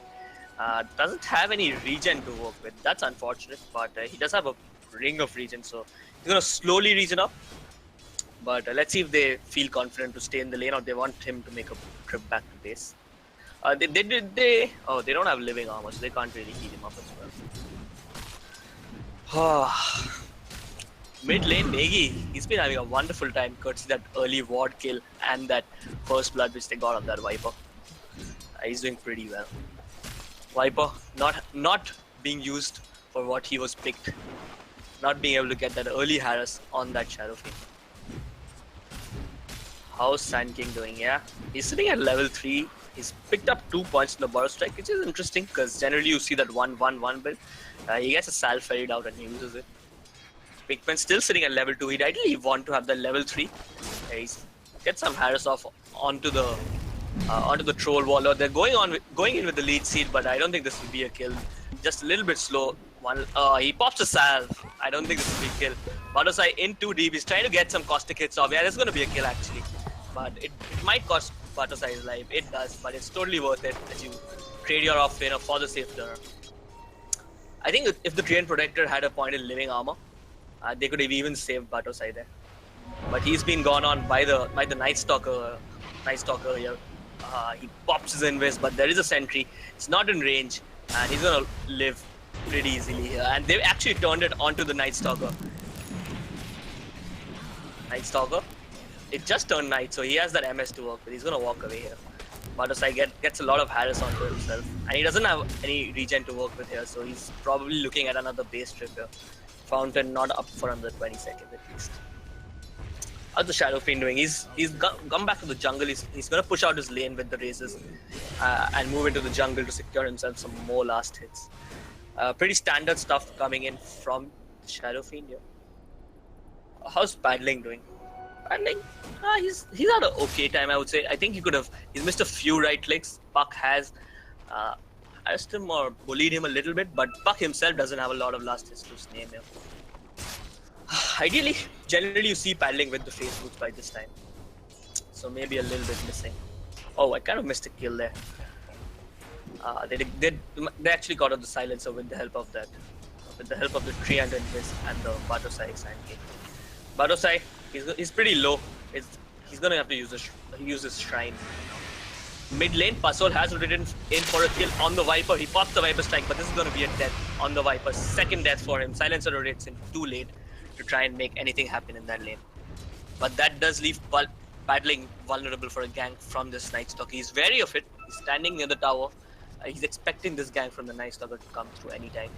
And yeah, smart bit of play coming in from Paddling, recognizing that the Night Stalker has been missing off his lane for quite a while. Some Bottle Crow action coming in from the Shadow Fiend here. He's so high leveled. He's sitting at level 7. This is gonna be really hard if he starts snowballing. There is a scan used by the Radiant. They catch out the Night Stalker. They know that he's in the vicinity, but Pasol standing behind Negi should give him the insurance he needs. And top lane, again, the two tanky offlaners, pseudo offlaners at least. Pinkman playing as a pseudo offlaner here. Moving in, getting a kill onto that troll wall. Or troll is getting absolutely pummeled here by the Sand King and Treant duo. And a 3-man shrine, efficiency coming in from aggressive 5. Do they have a smoke on them? Do they try and want to make a rotation on top? Not really. Night Stalker, he's wasted a lot of his night time sitting in the jungle, not really getting anything done. That early kill he got on the Treant, and I believe, yeah, he got 2 kills on the Treant, so that actually helped him with his phase boots, but he's not been able to put them to much use. Ideally, having phase boot before your first night time is the ideal situation, but it really didn't pan out for the Night Stalker in the first night phase. Top lane, again, I missed a kill on Bato side. It's been a very, very aggressive lane coming out from aggressive 5, staying true to their name, going in on the support, but this time they get punished. The lane that's been ignored for the most part has been this bottom lane. Fuck. It's not going to be an easy kill on the... Oh man, again there's a kill on the top lane. I missed that again. I'm hoping my observer catches this, because I believe that Nazo is on observer duty here. How's Negi doing? Negi, he's out of mana. He's calls in a clarity, but it's gonna be that Dragonlance build up. that seems to be his preferred build-up. It seems to be the preferred build-up for most Shadow Fiends. There might be a fight breaking out in this. No, he denies the rune and walks away. Knows he can't go man fighting against a Viper. I think it's time, yeah, it's time Badosai rotates into the jungle. He didn't go for that mana boots, so he's actually one of the heroes who prefers going for these Tranquil into the Soul Ring. He goes for it on the Earthshaker, he goes for it on the Pink Wind, tries to get a D-ward off, gets it off. He doesn't have the silence yet, he's gonna fall, I believe, yeah. Trying to be a bit too greedy, trying to get that D-ward off on that sentry. Gets caught out. I don't think that's really worth it. Yeah.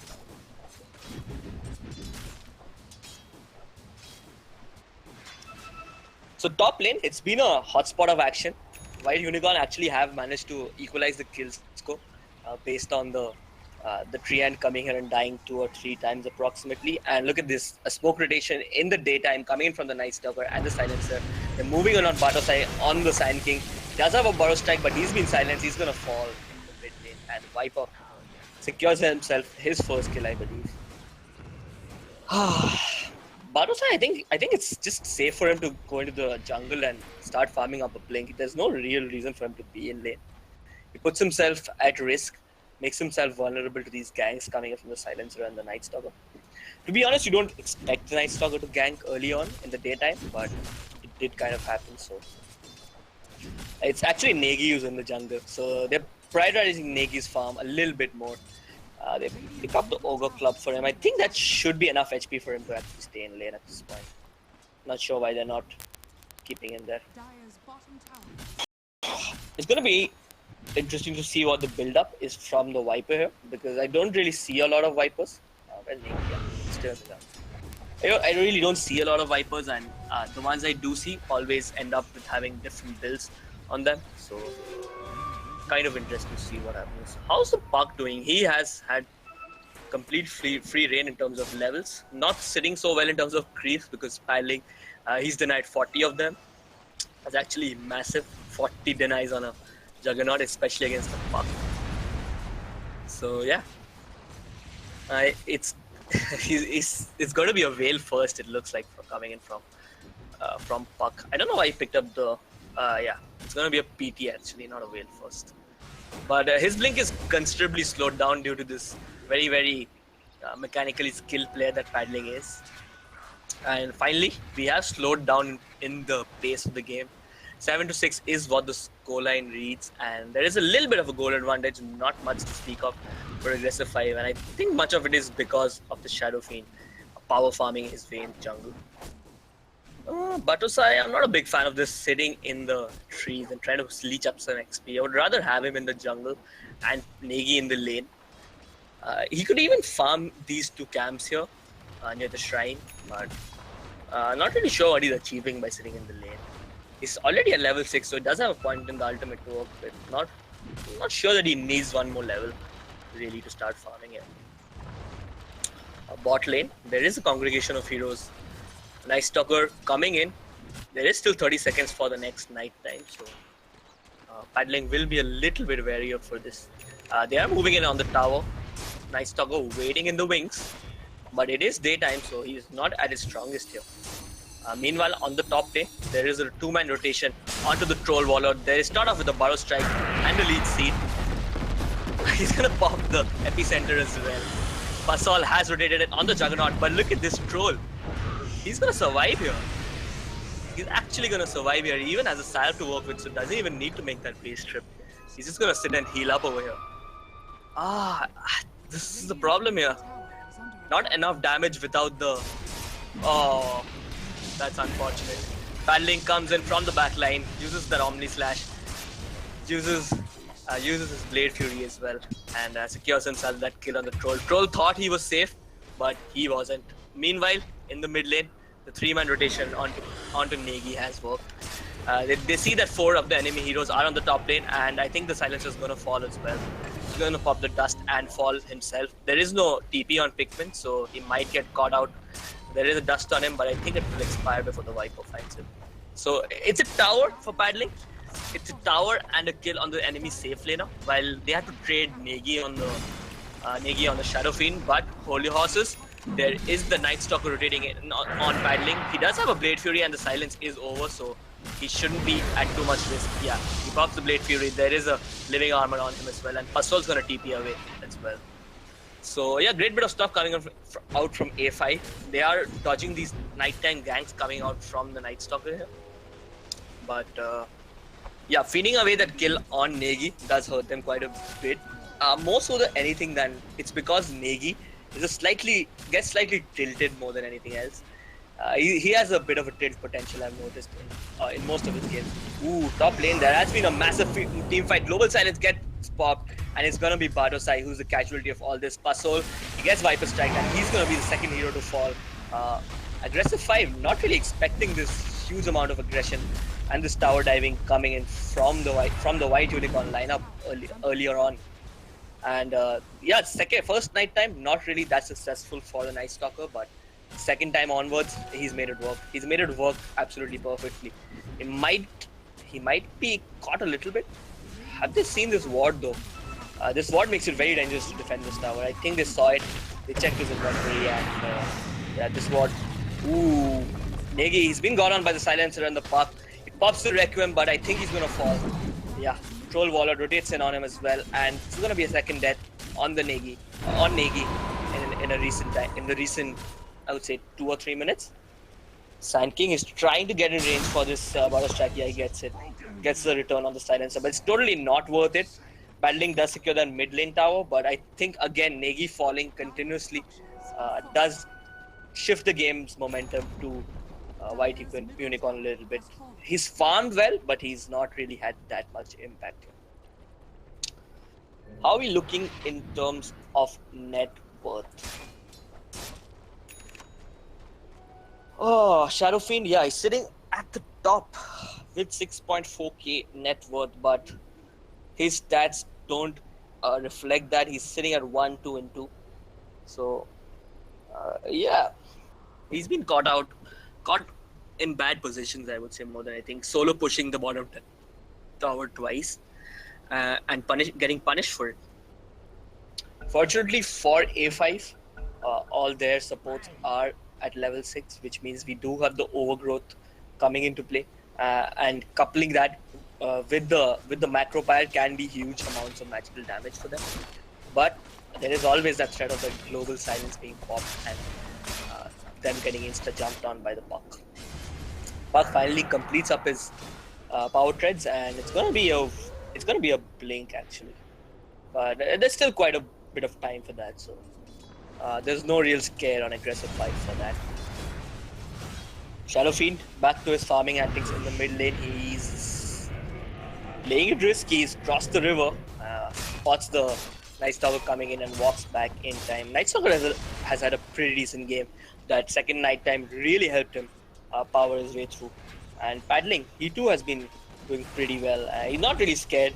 He has that Omni Slash to work with. He even has that Blade Fury and TP to run away if anything goes wrong. That's why he's managed to go so deep. Meanwhile, White Unicorn, they're trying to force down these towers with the help of the Viper. They are grouped up behind the Viper and the Troll, and looks like A5 might be sacking this one. They're already too behind to actually make this happen.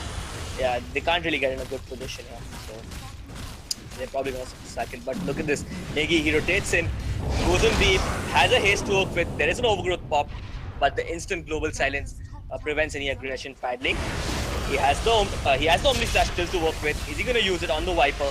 Nope. He gets 2 kills on the Night Stalker and the Troll with the Blade Fury, and yep, 3 people fall for White Unicorn.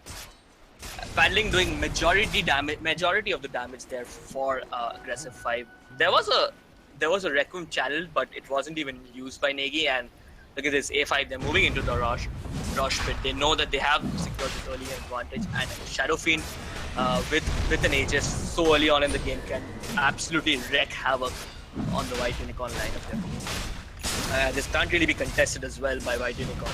I think their folly here is the fact that they're fighting without the bug blink. So they probably have to secure that and wait out the A5 Roshan timer, the Aegis timer, sorry. before they try and take some big team fights. I mean, it wasn't really a bad fight coming in from them, but that global silence kind of got wasted. The puck didn't really come in when the global silence was popped, and that allowed Negi free reign, and that allowed Paddling free reign as well. Yeah, net worth again. Negi still on top of the charts. Paddling closely following him.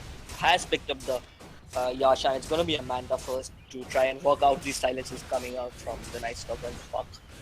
Who I'm getting some packet loss, I believe, though. I hope it's just me. Meanwhile, Pinkman, he's sitting Dirt 4 actually. He's gonna try and complete up this this medallion here. What's the troll gone for? He's gone for the Vlad, so yeah, not enough damage coming out from White Unicorn at this moment in the game. It's only the Viper who's been doing any type of right click. He's picked up the blade. He's gone for the Dragon Lance, and he's gonna go for this Blade Mill. He's queued up a Midas actually, so Dragon Lance, Midas. Yeah, actually that's one of the more common builds that I have seen on the Viper here.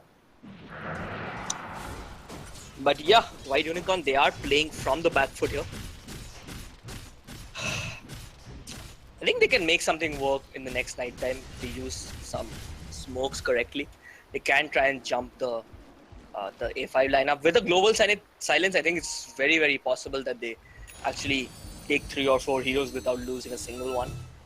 But with the Aegis on Negi, they are a little scared. They're playing a little scared.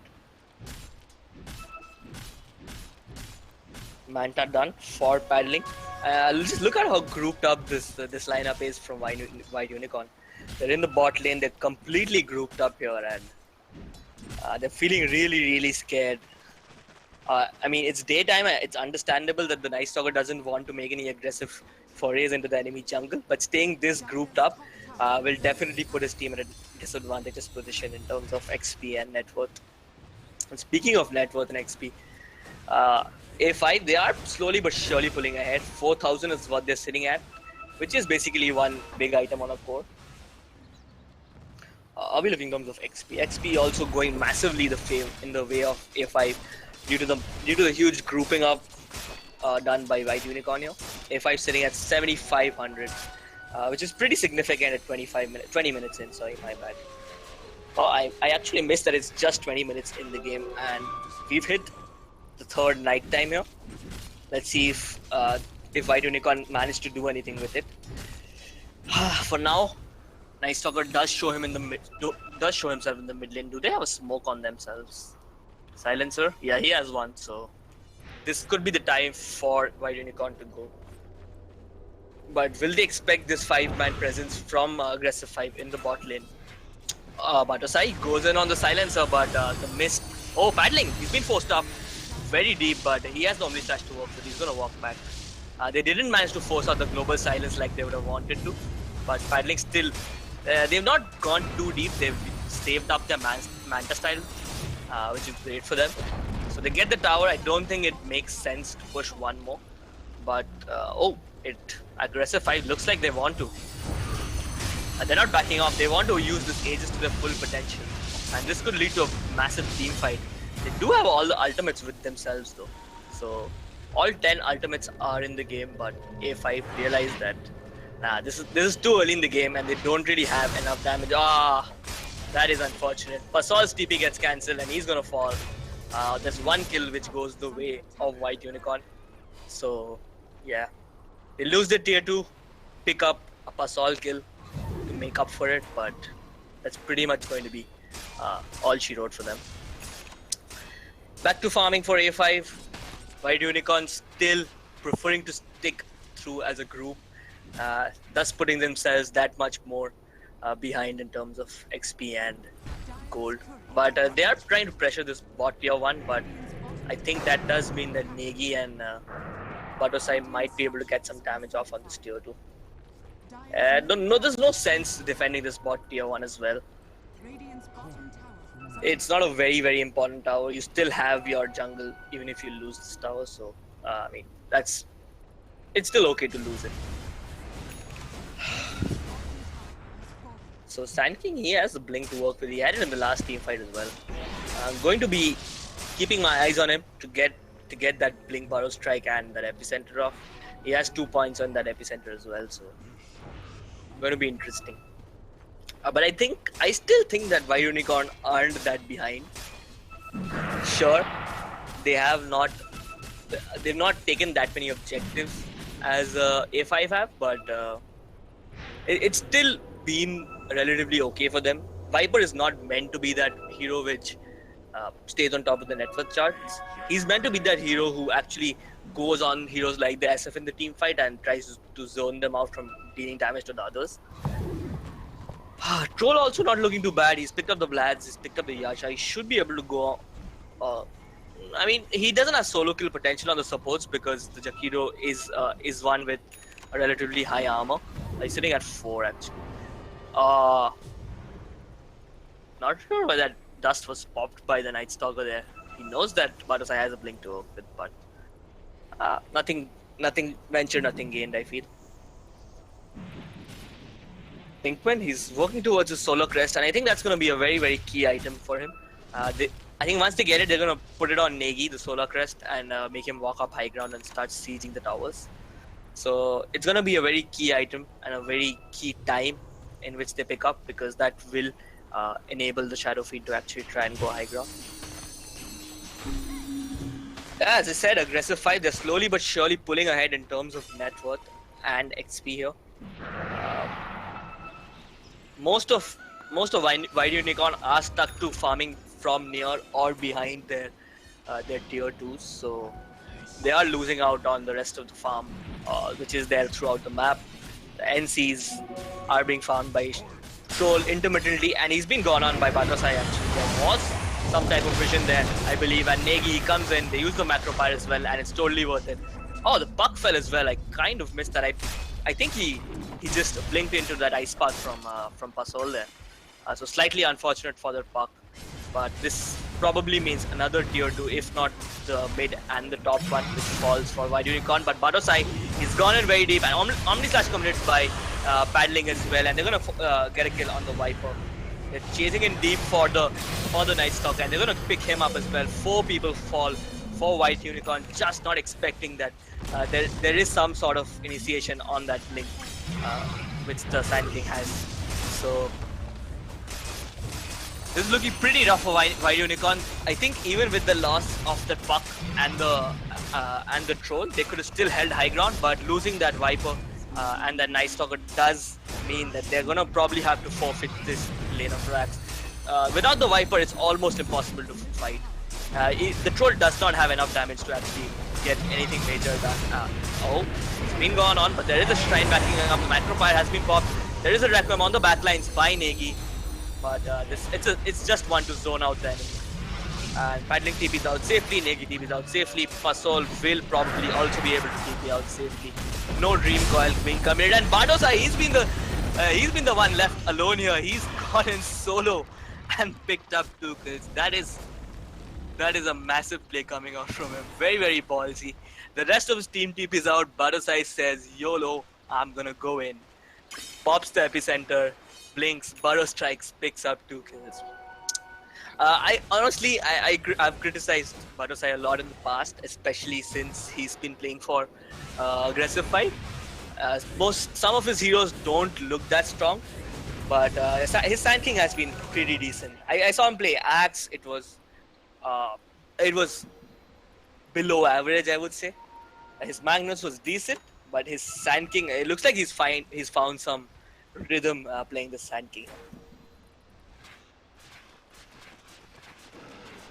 How's Paddling doing? He's picked up the Diffusal and the Blink now, so Silencer should be easy pickings for him, should he find the vision. How's the Night Stalker doing? He's not even started on his axe. They're actually going to complete up a Solar Crest now, so Paddling. There are 3 enemy heroes around him, but does have a Blade Fury and a Man Style and a Blink to work with, so he's not really feeling that pressure. A5, they are moving in as a group into the enemy jungle. They have caught out the Night Stalker, and it's probably going to be one more death for him. Paddling, he goes in on the backlines, on the Viper, commits the Omni Slash. It's not going to be enough to bring down the Viper, and he TPs on home. Very smart bit of play, using good presence of mind, using that DB. Global silence pop defensively. Puck comes in on the backline, gets a huge dream coil, but it's more or less all defensive. And this is a very, very key ultimate blown for the side of White Unicorn in that global silence. This will probably mean that they have to sack this tier 2, if not the racks. Let's see if aggressive 5 are hungry enough to go for it. Ooh. Global silence is down. Aggressive 5 know it. It has a pretty long cooldown, so they might be looking to take out these shrines before they actually try and threaten that high ground. Why not? Some more free, secure gold for them. They can actually time it pretty well. It's gonna be down for quite a while. Global silence, yeah, 80 more seconds. So aggressive 5 have the time they need to work with. They're actually going in for Roshan. They're not gonna take any risks going for this high ground. Ooh, Batosai, he was feeling trigger happy. He tried to go in on the silencer, but was spotted in time.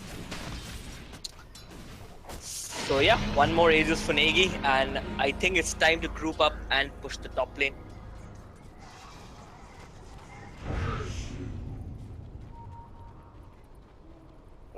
I'm really clueless as to what is the defense coming in from White Unicorn. They don't have a global silence. Fortunately, the Dream Coil is back up.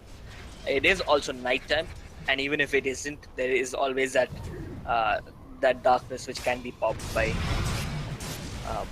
the Night Stalker here. So Viper has quite a decent amount of farm. He has a hood on top of the Dragonlance and the Blade Well, so he's actually going to play as a tank here.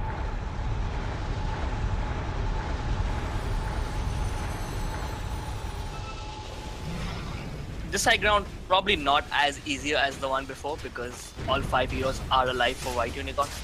But I'm going to keep my eyes trained on Batosai. Where is Batosai? Oh, he's actually way deep in the forest here. He's trying to get the correct angle. He's probably going to blink in ahead, but it might get spotted. I think the rest of A5 are just waiting for Batosai to initiate because they know they really can't do anything. Negi tries to pull in some heroes for Batosai to initiate. Paddling. Uses that Omni Slash. Puck has jumped in. He gets Auto Strike, and he will fall despite the global silence coming in. It's time for Negi to challenge the Requiem. He challenged it very far. Oh, he's gonna cancel it actually. This is a lost team fight for White Unicorn. Yep. A very tanky build coming in from that Viper.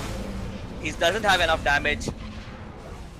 Troll Warlord has fallen as well. Buyback coming out from the Viper, but this is going to be a second set of rats and probably GG as well. Yeah, there it is. The GG gets called out. They know they can't really defend that. Very quick, very clinical stuff coming out from A5. Honestly, very impressed to see Batosai performing so well on the Sand King. I have been a little heavy on him in terms of criticism in past games, but I think he's redeemed himself with this performance on the Sand King. So looks like with that, aggressive 5 should be able to secure the second spot. First spot generally, as always, will be probably going to Entity. I think it will actually go to Entity because they already have 6 wins, and even if they lose one, they do have the head-to-head advantage on aggressive 5. So first and second spot secured. Unsure who's going to be on third because go figure, they've actually had a pretty torrid time this phase. So we'll have to tune into the other games. There is one more game going on today. I'm not sure which one that is, but there are a few more coming up all the way till Sunday. So do stay tuned. Do like, follow, and share. And that will be all that we have today. Thank you.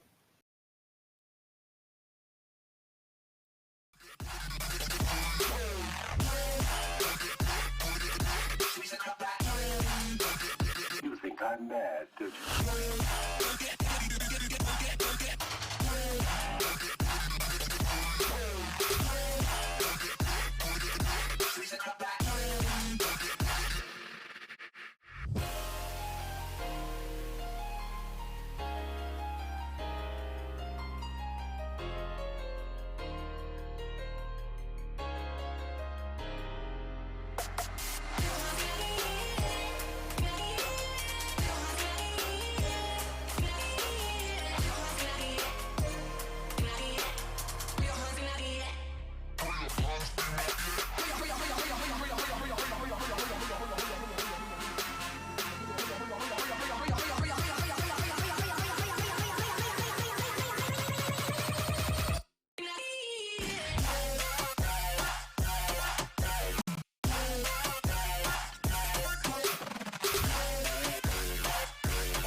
Well, ladies and gentlemen, this brings us to the end of today's live stream of the ESL India Premiership 2017. Summer season phase 3 is going on, like I kept saying. This match, which you just witnessed on the Facebook page of ESL India and the YouTube gaming channel of ESL India between Aggressive 5 and White Unicorns, goes in Aggressive 5's favor. Well done, boys. Well done, Pasola and gang. Pretty much, I'm sure of the fact that tonight's going to be a party night indeed in Bombay. But moving on, White Unicorn, guys, don't lose heart. Somebody's got to lose in the game. Sadly, it turns out it was you today. Maybe tomorrow you'll be victorious. Well, on this note, we'll bid our goodbyes to you. Not before we tell you guys that this edition of the ESL India Premiership 2017 has been brought to you by Omen by HP, HyperX, and Zowie by BenQ, organized by Northern Gaming. We'll catch you guys again tomorrow, 6:30 p.m. IST is the time. I tell you guys to join us on the Facebook page of ESL India and the YouTube gaming channel of ESL India Premiership. Also, don't forget to connect with us on Twitter as well. You can use a handle at the rate ESL_India, and we'll be more than glad to respond. But till then, that is tomorrow, 6:30 p.m. We bid our goodbyes.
Cold light falling on the ground. Long day, but we won't back down. One thing playing on our minds. Long wait, but we won't give up now. You crave the love I gave, and we'll